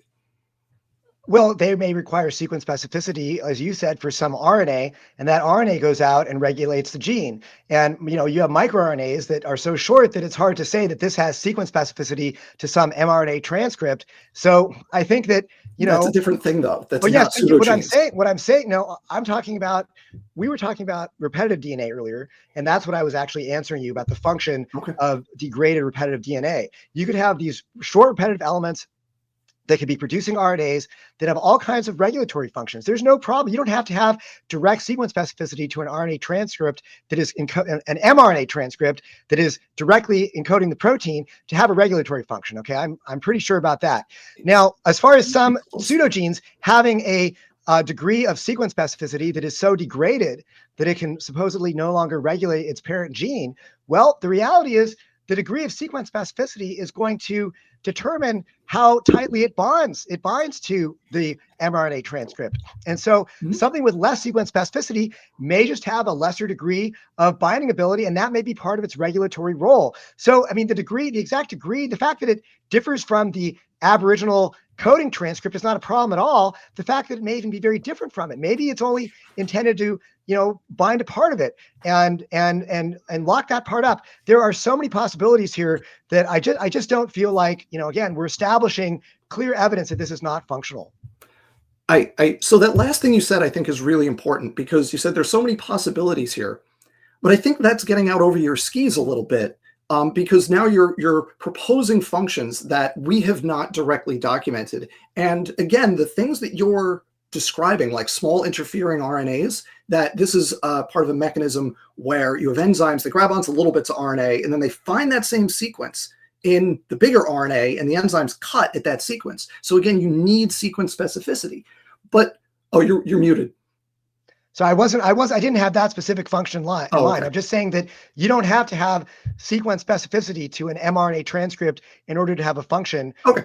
So I just don't feel like that's a requirement of being functional. That's all I'm saying. So I think then a related thing here, because for the functions that I've been describing, you do need sequence, like not 100% sequence specificity, but you need a documentable amount of specificity in order for these different regulatory functions. I should note you also need transcription for many of these functions for pseudogenes, and many of them are just not transcribed at all. So they could only operate as regulatory elements, but not on mRNA. But that's kind of, I want to just move on. Well, go ahead, and that'll. Yeah, that's actually what I thought you originally were going to say. And there actually is a paper that I have cited for a long time that says that the DNA of a pseudogene can itself have function. So find that paper here. It is Policeno 2012. in science signaling. So it does not have to necessarily provide a transcript to have a function. Now, all that being said, of course, I like the idea that pseudogenes, and I should say this also, it is possible, as I said this earlier, that some pseudogenes might represent legitimate examples of junk DNA, where they are a copy of a gene that got degraded. They originally were function, or maybe there was a duplicate copy that was created through a random mutation, and you're looking at something that once had function and now does not. I don't rule that out. I also don't rule out the possibility that there are some, endogenous retroviral insertions in our genome that represent ancient viral insertions. And I do also believe that, we can observe that transposons can hop around. So, but I think that these things are probably going to turn out to have a lot more function than you're expecting. And especially in the case of transposons, where it looks like they're sort of like designed elements that help us to, this is Jim Shapiro's natural genetic engineering idea, that transposons are very important for helping to re-engineer the genome in response to environmental stress that an organism is experiencing, and can help to do a lot of basically helping an organism to overcome periods of stress. That might be, these retrotransposons these transposons may have functions in that department.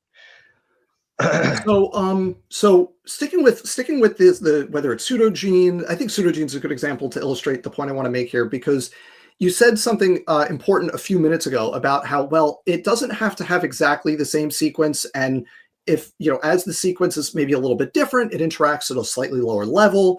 But it's still regulating it. And this is where I think we get into a lot of the spurious activity in the genome. That's when I say spurious, everybody, when we say that we have a sequence that has activity that is just kind of happenstance due to other factors going on, like you're expressing a sequence nearby, and then the polymerases grab onto this one. That would be an example of spurious transcription. You could have spurious interactions between different RNA molecules, but I think what we're mostly documenting with that kind of thing is something I mentioned at the very top, way back in my opening, which is where you have these molecules that are affecting processes, but they're not regulating those processes. And we can be confident that that's the case, because if we are regulating the amount of translation, right, you have an mRNA that you make from your genome, and that's going to be translated to a protein at a certain rate. If that rate is tightly constrained, then and it should be, then the things that are going to act on that mRNA that affect that rate are also going to be under tight constraint. And I don't mean sequence constraint strictly. I mean like regulatory constraint. Your cells are going to clamp down on this stuff to make sure it works the way it should. Now, those pseudogene RNAs, again, largely almost all of them are not constrained at the sequence level. So they can experience mutations. They can differ from we'll call them the target mRNAs. This is akin to, like, in my house, like I live in a really old house. It's 110 years old. My walls are not insulated. So I'm sitting here in my basement. My basement in the winter is the warmest place in the house because it's insulated. For the rest of the house, if I want the house to be 72 degrees during the winter, then I have to set my thermostat for like 75 degrees. Now, are we going to say that my drafty, uninsulated walls are regulating the temperature of my house? No, absolutely not. They're not regulating the temperature of my house. They're certainly affecting the temperature of my house, but are they functional in maintaining that temperature? No, absolutely not. And in the same way, a lot of these transcripts, both from pseudogenes and other things, are certainly affecting lots of processes that go on in the cell, but because they're not under selective constraint to maintain that sequence that affects that thing, that shows that they're not being selected to do that job, right? The sequence can wander around, which means there's no cost or benefit to what it's doing. It's just doing it kind of willy-nilly within the cell. Willy-nilly is not a good word because there is, specificity. Well, I mean, they're experiencing random mutations, but I don't think that you really know that that's what's happening. You're inferring that that has experienced basically neutral drift because there's no specific function, or maybe a very weakly important function, and that therefore it can accrue a lot of, basically very low selection pressure on this. Okay. You're assuming that is an assumption. And the idea also that, sequence always has to matter hugely for these non-coding elements to be functional, I also don't think that is true. There was a paper that came out not that long ago in the journal, I'm trying to look this up here, the journal Science. Short tandem repeats bind transcription factors to tune eukaryotic gene expression. Hope you guys can still understand me here. And basically, these short tandem repeats, which make up about 5% of the genome, are described as rheostats. Rheostats are kind of like your thermostat. You can fine tune them very precisely. And these short tandem repeats, you can basically, by changing the way that they are binding to transcription factors, and presumably, changes in sequence can actually cause fine tuning of various functions. And this is an example from an ID. Let me give you an ID perspective on how the genome works. We are allowed to have mutations in the genome under intelligent design. And a lot of these mutations, these ideas have come out of one of our research projects called the Engineering Research Group. A lot of mutations that take place in a design view of the genome are sort of pre-planned variation that the genome is allowed to experience to allow it to sort of modulate various switches within pre-designed parameters, okay? And so sometimes they call it environmental tracking, where you can basically have environmental cues that are, causing perhaps mutations to occur, and then the genome can respond in ways that it's pre-designed to do, and this can cause sort of switches to turn, or in a case of rheostat, something on an analog continuum. You can basically change various functions in response to predetermined pathways. And so with these STRs that can basically bind transcription factors, and these are very, very short sequences, we're talking about just a few base pairs. The degree to which they will bind to a transcription factor affects their function. And this is very, very common in gene regulation. The degree to which something will bind a transcription factor or a promoter or whatever affects how the gene is being regulated. So you can allow for lots of variation in these non-coding genetic elements, which will allow you to then modulate gene expression along predetermined paths. And so I don't think that the fact that we're seeing variation or the ability of sequence to vary, that does not bother us intelligent design proponents at all. In fact, this shows us that the genome is designed to be able to experience small scale changes to modulate things within predetermined limits. And it's a very interesting aspect that we're actively looking at in genomics right now. I'm sorry, I can't talk anymore. Yeah, so your voice sounds like it's going out a little bit. Yeah, so and I feel like this is where we're really kind of working through this. So this might be a good time, Steve. If Casey, I don't know if you prepared like a short closing. I just have like a short summary. I've been taking notes, but I do want to respond to that just very briefly. And then if you want to maybe respond to what I said, and then if we want to do closings and call it good, because I got a few questions to first. Yeah, not that many, just a few of my own and a few from the live chat. Okay, so let me just say to kind of that last thing, we're kind of going back and forth a bunch here. I feel like between we have a ton of research that's showing that more of the genome is functional. It's more and more every year, and we're documenting more and more of these functions.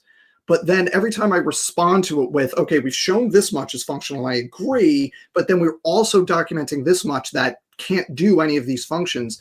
It's then a lot of, it could be this, maybe it's that, maybe there's stuff we haven't found yet. And I want to be clear, I agree. I am sure that there is stuff we have not found yet. And that's why that in my opening, I said, or not in my opening, but earlier I said, I think we have really, really rock solid evidence for 8 to 10% functionality. And I bet you can get that, up to 15, 20, maybe even higher than 20%. But the key thing I want to emphasize for everybody right here is that along the way of documenting those functions that we keep finding, we also look into lots of the rest of the genome that can't do those things because structurally or sequence-wise, they just lack the components or the sequences to be able to do those things. And I think we are going to find additional things in other parts of the genome that find functions that we haven't even hypothesized yet. There's 20% of the genome that's basically non-repeat, non-constrained DNA. It's mostly in introns. And it seems like it's junk. Is that 20% entirely junk? I'm willing to bet probably not. But we don't know yet. And I agree. I think we take a wait and see approach on that. Let's see. But for other parts of the genome, we can be really sure. We're really, really strong in terms of our understanding of a large part of the genome now. We don't have to wait and see on that stuff. We should certainly keep investigating it because a lot of it has been shown to have implications for human disease. So we should 100% keep seeing what's going on here. But like right now, given what we know in 2024, it is extremely reasonable to look at all that stuff. And it's not just assuming or extrapolating, and it's not a science stopper to say, hey, we've done the math, we've done the work, we've documented what these things are and what they do and don't do. That sure looks like junk right now. So here, if you want to do that, and then we can do our closings, and then we'll be. Well, can I respond to that, or? Yeah. Yeah, I mean, I appreciate what you're saying, Dan, and I appreciate that you're trying to keep an open mind here. But it's not like I'm the only person who's suspecting mass functionality in the genome. I mean, we have people like you and Bernie and John Maddock who are saying that the genome is highly functional. And I just, this quote that I want to repeat from Maddock and Amarell's book, RNA, the Epicenter of Genetic Information. They said, while the story is still unfolding, we conclude that the genomes of humans and other organisms are not full of junk, but are rather highly compact information suites that are largely devoted to the specification of regulatory RNAs. And just to interlude, we already know that it is possible for just about every kind of genetic element in any degradatory state that you can find to potentially have a function. So I don't know of any specific example of this is degraded too much, or this can't have a function. There's so many examples of function at various states that we're not speculating anymore about whether this or that can or cannot have a function. It's more like, does this or that have a function? So they go on to say these RNAs drive the trajectories of differentiation, underpin brain function, convey transgenerational memory of experience, much of it contrary to conceptions of genetic programming and the dogmas of evolutionary theory. There are people out there, mainstream biologists, who do believe that the genome is largely functional, just like I believe is probably going to turn to, is indicated by the evidence we found so far. Now, we're in a place where both you and I acknowledge that there is still a lot of work left to be done in research, right? So we both know that it could turn out that I'm wrong. It could turn out that you're wrong. But what I see in the trend line of the research, again, coming at this from the perspective of 20 plus years ago, when people would say that junk DNA is an absolute defeater of, of intelligent design. And now you even said, that it's very possible that these things could turn out to have function in many cases. People weren't saying that 25 years ago. There's been a major shift in the thinking. And if people want to see the kind of major paradigm shift that's taken place, go to my blog post, again, that I mentioned on Evolution News. The title is Junk DNA from Three Perspectives, some 3 quotes. Look at the final category. It's full of papers, mainstream authorities saying things like, we used to think this is junk, but now we know it's not. Of course, they haven't studied every example of that type of element to confirm what every single one does. What they're finding is that all these different classes of genetic elements can potentially be functional. And that to me means that the burden of proof is now on basically the evolutionist who's claiming that it is largely junk to show that it is junk, when we know that just about every class of element can, and in many cases is already known to have function.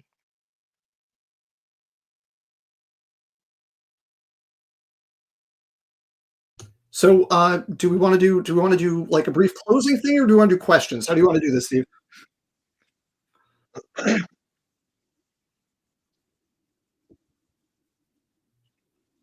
I think probably we can get some questions. I mean, I'm cool. Then we'll do just real brief wrap up. That's cool. Good.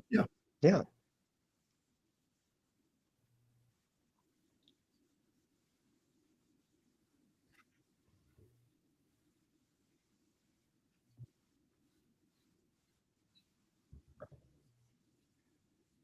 Mm-hmm.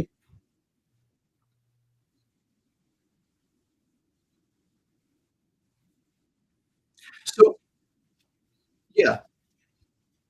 Yeah, so a lot of that is actually in very close proximity to genes. So we have these regulatory elements so basically a little bit of background. You have, sorry, don't ask a biologist to give a short answer ever. It's just never going to happen. So the real basic for everybody, structure of a gene, you have your region that codes for the protein. And then immediately upstream of that's before it in the sequence, you have your promoter. And that's where the enzyme that makes the RNA attaches. It starts at the promoter. Now, that promoter, you can inhibit that promoter, or you can upregulate that promoter and its affinity for the polymerase by layering other proteins on top of it. And the way that works is the DNA will actually, if you go further upstream of that gene, like 1,000 or 2,000 or 5,000 bases, you're going to have these shorter sequences called silencers and enhancers. And what happens is the DNA, I'm going to try to do this with my arms, it physically bends over. So if you have like a silencer over here, A protein grabs onto that piece of DNA, and the DNA bends. There's another protein that bends the DNA. It bends over so that the protein on the silencer basically sits on top or adjacent to the promoter where the gene is going to start.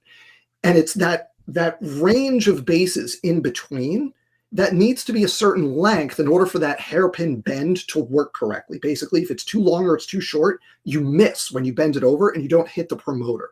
So it's not that it's kind of a completely separate thing that, well, what about enhancers and silencers? It's that we can look around it at these very tightly constrained sequences that have to be fairly specific distances from each other. And you wouldn't put an enhancer in the middle of that region because it wouldn't physically reach the gene, right? It wouldn't match up to where it would be functional. I was muted when I asked the question, but your answer was brilliant. But nobody heard the question, was basically, I had asked him on the energetic non-coding DNA, which was the spatial DNA, even though it's mainly where it's at in the genome as opposed to the specified sequence of it, could that still have function as far as promoters, enhancers, and silencers? And that was the answer that he had. If I could I say something on that, Steve? I've been looking into enhancers, and I find them really, you gave a great description of how they work, Dan. I appreciate that. I find them really fascinating because what they show is that DNA that is very, very far away from a gene, thousands of bases away from a gene, maybe in something that you would expect to have no function, some repetitive DNA element or whatever, can actually be involved in regulating that gene. And there's many enzymes and RNAs that actually are involved in, opening up the chromatin on parts of the DNA so that then they can be exposed far away from a gene, and then, bringing parts of the genome together through these, what's called these topologically associated domains or TADs that bring together parts of the genome. The genome is literally a dynamically changing structure in its 3D structure during the course of a cell's, development, differentiation, its cycle. And this allows different genes to be expressed in different ways. And so there is so much possibility for function here. And I'm not saying, therefore it's all functional. What I'm saying is that what we know about enhancers has really been a game changer in terms of opening up possibilities for what could or could not be influencing the regulation of a gene.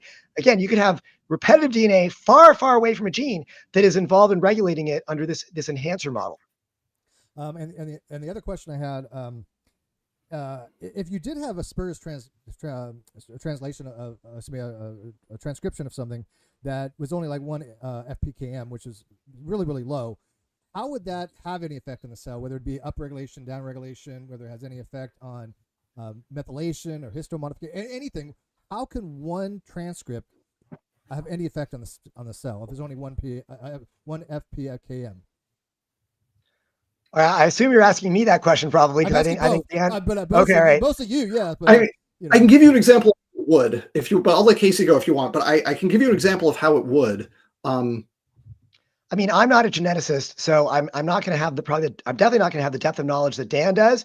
But I will say that, when you're talking about regulatory cascades and developmental gene regulatory networks, they often start with one gene that starts a cascade in that entire network. And then that network goes and does its thing. Okay. So presumably, one transcript or a very low number of transcripts is all that's needed to initiate that developmental gene regulatory network. Developmental gene regulatory networks are basically networks of genes that are involved in the development of multicellular organisms. And it's amazing. You can read some of the papers on these, and they look like circuit diagrams where, this gene is interacting with that gene. This gene turns this thing off. If this is on, then this, regulates. It's just highly complex regulatory logic. It looks like something from an electrical engineering paper. It's literally like, electrical circuits is what they look like. But there's logic there. And you can start these things off with, and some of the papers that I cited earlier that I read talk about how regulatory proteins that are involved in these developmental gene regulatory networks can be active and functional at very low copy numbers. So I think this is a good example of that. So that would be considered functionality then. These are vital. You when you tweak a DGRN, you basically, there's a lot of research that shows that it is highly, highly deleterious to the embryogenesis of an organism. And you can't really mess with them or they typically die. So I'll put down the spot real quick on that. So if that's the case, real quick, how would you ever know that single transcript didn't have function? How would you ever say this thing's so degraded that it cannot have any function whatsoever? It cannot have any enzymatic function, nothing. What Casey just described, those are protein coding RNAs though. So that's a transcript of a gene that then is translated to a protein, and then that protein does, so it's going to be like a kinase, like an enzyme that phosphorylates something else, and that leads to a cascade of kinases where they all phosphorylate each other and you amplify the signal. And so, but that's not the kind of, that's, we agree that's functional, but protein coding. What about non-coding transcription? Right. So there's a way that so you can have like long non-coding RNAs that are regulatory at small numbers, because they would act, rather than acting on a target RNA, they would act on the genome. Right. So if you're targeting a specific place of the genome, we have diploid genomes. We only have 2 copies of everything. Now, there's a lot of stuff that's kind of repetitive, but if you're talking about a specific gene sequencer or grabbing onto and inhibiting like a specific enhancer, for example, right, there's only so many copies of that thing in the genome. And then if you're talking about there's so much, we didn't even talk about like persistent methylation or anything, because that changes the number of targets in the genome. When your genome is all condensed up, then it's off the table, right? And that cuts both ways in terms of the arguments we're making, because one, if something's persistently methylated, it's not doing anything because heterochromatin, but also it decreases the threshold for targeting for other parts of the genome because there's just fewer targets, right? So then your threshold for how many regulatory whatever do you need to affect what's available to bind to goes down. And in that situation, Steve, you have, you take your fraction of the genome that's not condensed, right? So it's available to be acted upon, and you have a specific target, then an RNA transcript at very low levels could potentially grab onto that specific target and affect something. But even if something is methylated, it still has potential to be translated later on. You would have to undo it. Undo it. Yeah. Right. Unmethylated. Right. And after, and I will just say on methylation, just one tiny little detail is that after embryonic development, because your methylation pattern gets reset during embryonic development, post-development, a very large fraction of the human genome is persistently methylated. There's a lot of stuff that is involved in development and then not in anything else, and we just shut that stuff down. It just stays methylated. Which is not to say it's not functional, just to be clear, because development's really important, but just to make that clear in terms of the scales for everybody. If I could chime in on that, I did cite earlier the Maddock and Amaral book, which noted that there are long non-coding RNAs that are present in very low copy number that are functional, and that's a form of non-coding DNA. And you're right, Dan, that I was talking about Hox genes. Obviously, that's an mRNA transcript. The Kellis et al. Quote again was saying that polyadenylated RNA, which is typically talking about mRNA, had very low transcript levels. So I think that this actually does address what Kellis et al. Said, but at the same time, you've got to initiate transcription, and somehow those genes, those protein coding genes, are being initiated presumably by some non-coding RNA. And so I think that there's room here to initiate. Well, absolutely, this is you don't need RNA to initiate transcription. You can have RNAs that are involved in regulating the initiation of gene expression. That's very, very common. And so the idea that you can have non-coding RNAs in low copy number involved in creating something that is just going to have a very low activity in the cell, I don't think that's at all a stretch. Quick, I'm just going to knock these out real quick. They're not really that biological in nature, so it shouldn't take a long time to answer. Just from Wintry Night, he says, I would like to know how Dr. Dan responds to the quotation that I posted from Dan Grauer, who he cited, claiming that the ENCODE study conflicts with Darwinian predictions. I'm sure you're familiar with the quote. I alluded to that earlier. That's the if ENCODE is right, then evolution is wrong thing. Right. And so that's the paper on that was from 2017, and that's been kind of refuted. And if you go to that paper now, if you go to that URL, it has a correction right at the top. Basically, Grauer says, hey, this math that you're about to read, this is wrong. Read this other paper instead. This math is correct. And the correct math removes the objection. Gotcha. And I will say Grauer was a reviewer on the later paper. Go ahead. This gets to the issue of something called mutational load. And it's the idea that you need a lot of the DNA in our genome to be junk, because otherwise you're going to be accumulating lots of mutations in very, important parts of the genome, and that will kill us off. And somewhere around, every generation, everybody has about 60 new mutations compared to their parents.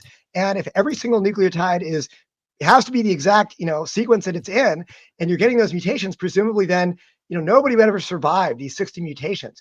And so Dan Grauer says you have to have lots of junk in the genome to accommodate these mutations. I understand, Dan, that you are not making this argument tonight. And so, but I just want to say that there is good evidence.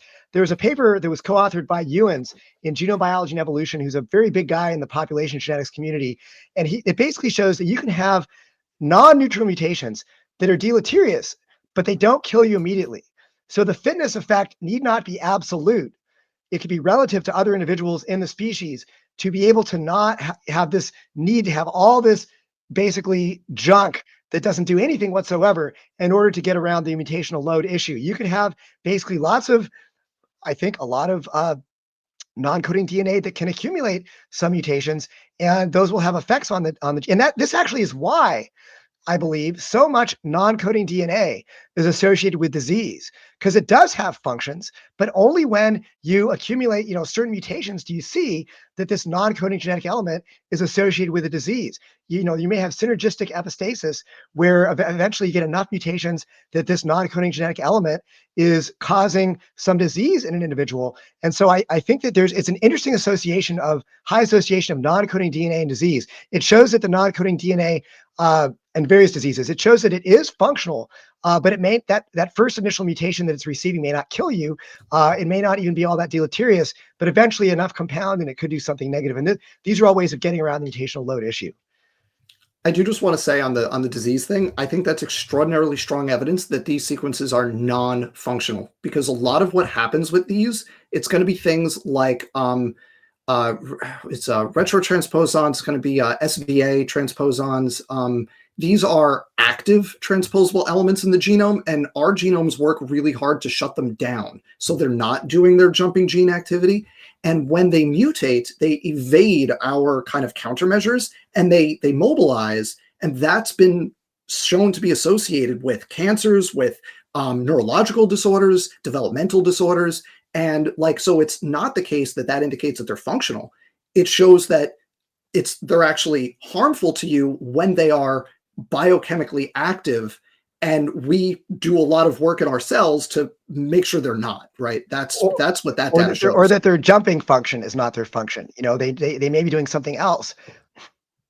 I'll save this last question for the very, very end, so you guys can do your closers here. I do have one other question, which you hadn't talked about in this particular debate, but it was brought up before, and I really want to get some clarity on it because I'm sure people will be asking about it at some time. But there was something brought up about the amount of energy that these wasted junk DNA would be for a transcription, as opposed to any kind of mechanistic or machinery that would be involved to eliminate these things as far as energy for fitness.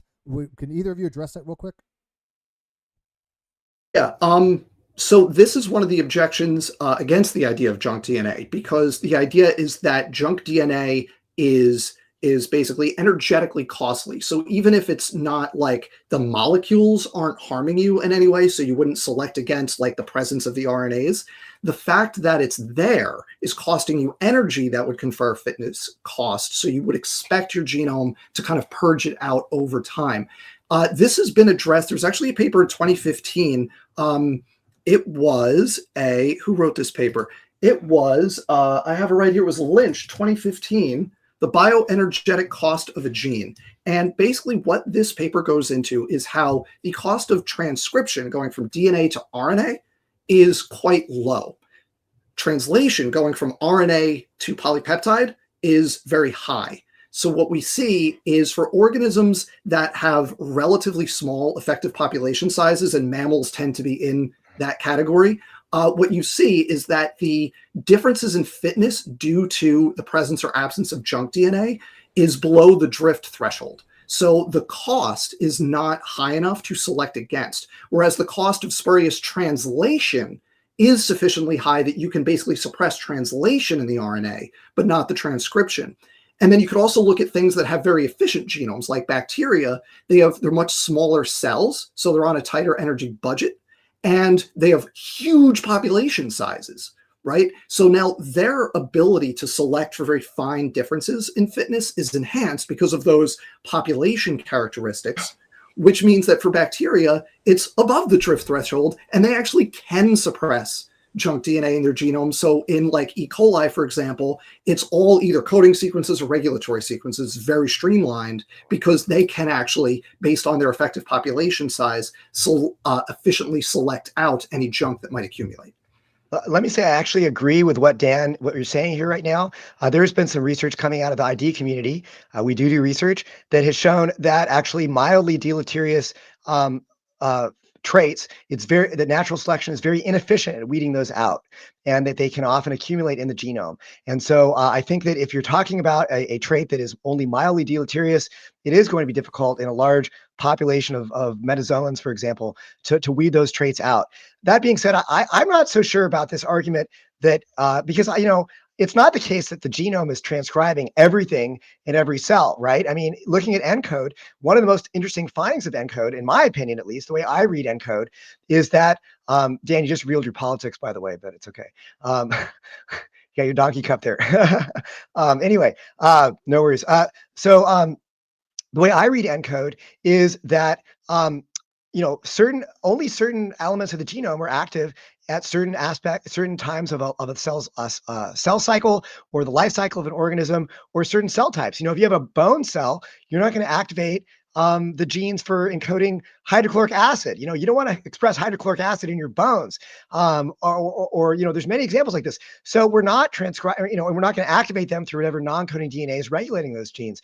So I don't think that we would expect that under an ENCODE mass functionality view of the genome that we have to be transcribing everything in every cell all the time. So I don't see this as necessarily a big issue.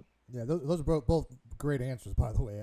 I'm glad that we got out of the way, because that has been a question that has been brought up many times. So let's go ahead and wrap this up. I'm going to give you guys maybe 5 minutes for your closers. One quick question at the very end. But Casey, since you started, you want to do a quick recap of your position and things, and then we'll let Dr. Dan close us out. Is that cool? Sure, that's fine. I'll do my best to keep this I didn't prepare a closing statement, so don't worry. I'm about your voice. Hey, look, the time constraint's not a big deal to me, but I know your time's valuable. Plus, your voice is kind of sounding pretty raspy. I've got no more talks for the next week. So if I lose my voice, there's nothing left to do right now. So let's just kill it. So basically, my position is that the evidence that we've seen from thousands and thousands of papers that have discovered function for just about every conceivable non-coding DNA element in many different states, what Dan would call degraded, what Dan would call perhaps in its pristine form, we have found so much evidence of potentiality for function of non-coding genetic elements. And also, we found evidence for mass transcription of the genome. This argument that Dan made that there is less than one transcript per cell, and that means that, quote, absolutely not can be functional.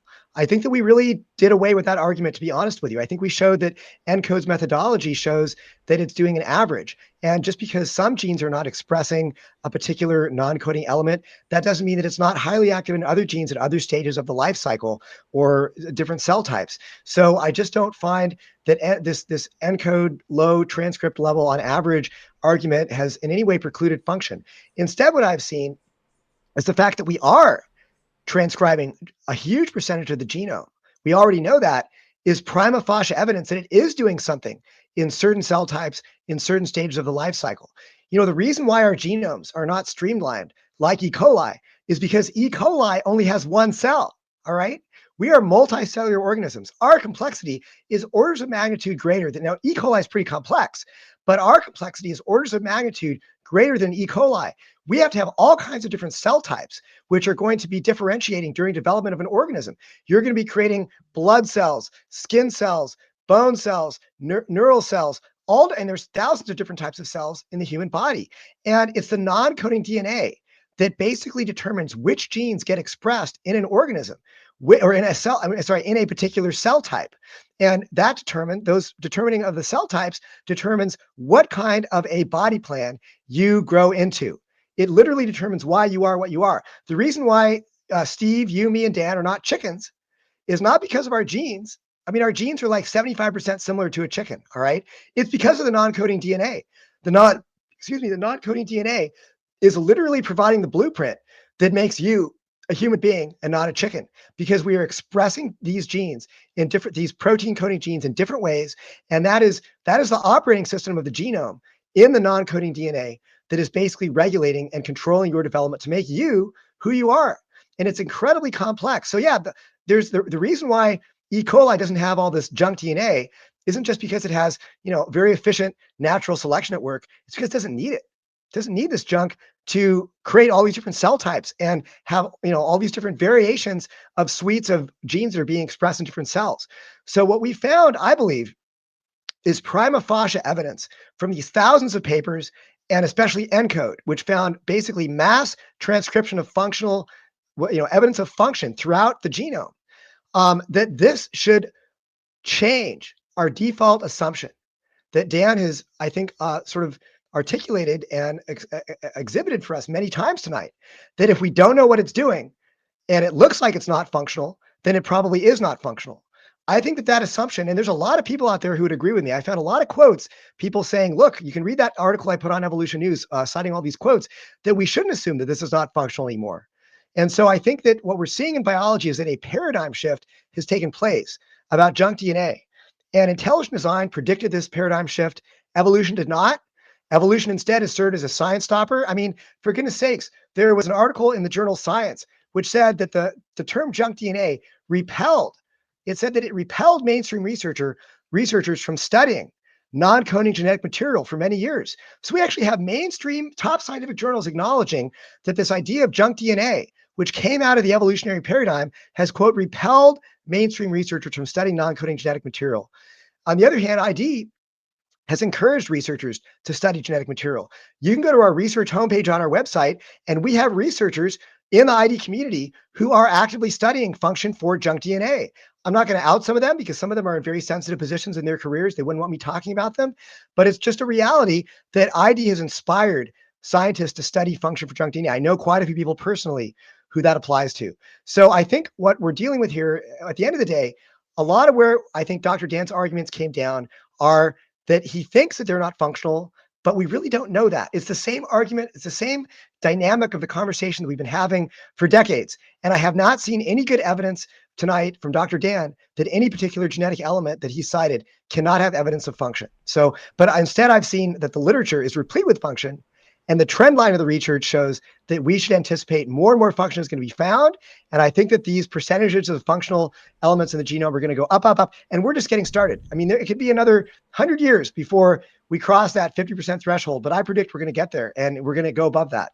All right, Dr. Dan, go ahead and do a closer. Then I'll do a quick super chat, and then we'll wrap it up. I just first thank you just at the very end there. I don't know if you meant to do that, but thank you for acknowledging that right now we've not crossed the 50% threshold. I appreciate that. Not from what we know. Not from what we know. Okay. Yeah. Great. And that's far. I do want to say, no, we're not going to start a debate. I just want to say that, thank you for saying that, because that is at odds with what comes out of the anti-junk DNA community. Well, no, there's evidence for function. No, let me say this. There's evidence for function. I think that ENCODE provides evidence for function, and our default assumption should be that it probably is functional. But we haven't specifically identified the function for the vast majority of the genetic element. I said that in my opening statement. This is nothing new.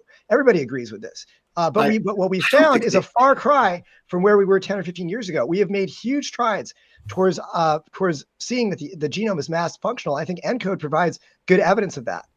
I liked how Dr. Rana answered that question. Rana answered that question when you asked him. 51 to somewhere between 51 and 100%. Take your pick. Right.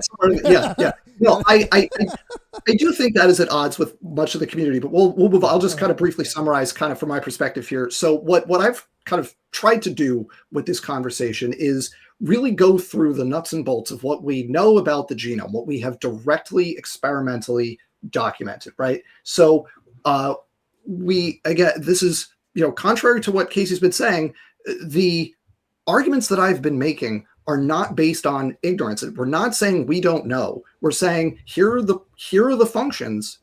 They're not doing and cannot do those particular functions. So in order to say those regions that we've been talking about, the lines, the other retrotransposons, pseudogenes, endogenous retroviruses, if we're going to say that those things are functional, we need to propose new functions, because we have abundant evidence for a very small fraction of function in those regions. We've got a handful of lines, for example, out of the 500,000 that there are, that we've documented function. We've got a handful of pseudogenes, a handful of endogenous retroviruses where we've kind of co-opted, we've exapted either the genes or the promoters.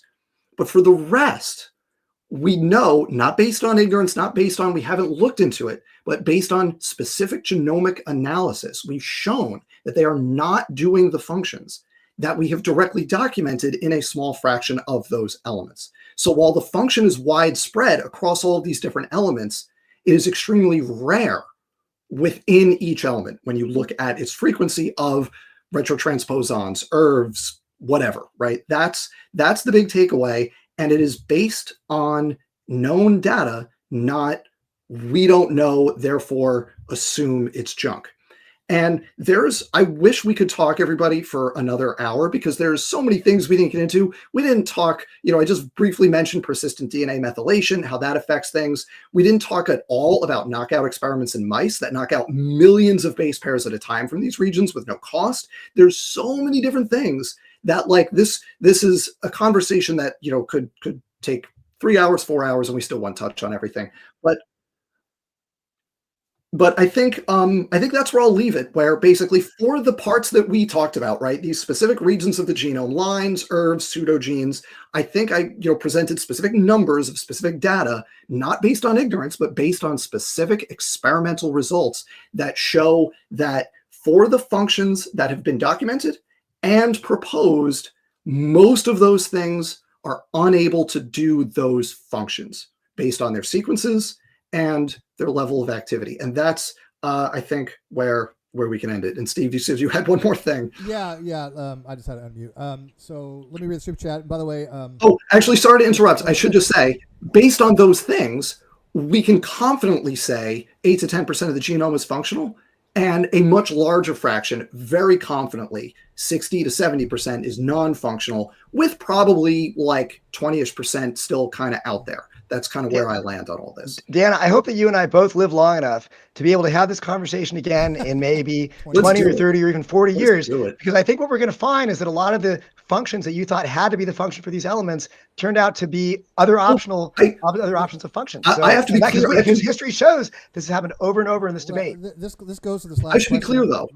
Yeah. Let me just be clear though on that, because I don't think they have to have those specific functions that we've been talking about, but those are the functions that have been documented and proposed. So if they are going to be functional, we need to come up with new functions for them. Well, I cited functions for degraded repetitive DNA that is different from the function that you said it had to have. So I think we've already seen that it's been documented. But anyway, let's do it again in a few years. We can do this again on the schedule for like 2030. Yeah. I'm actually going to answer the last two for myself, if I may.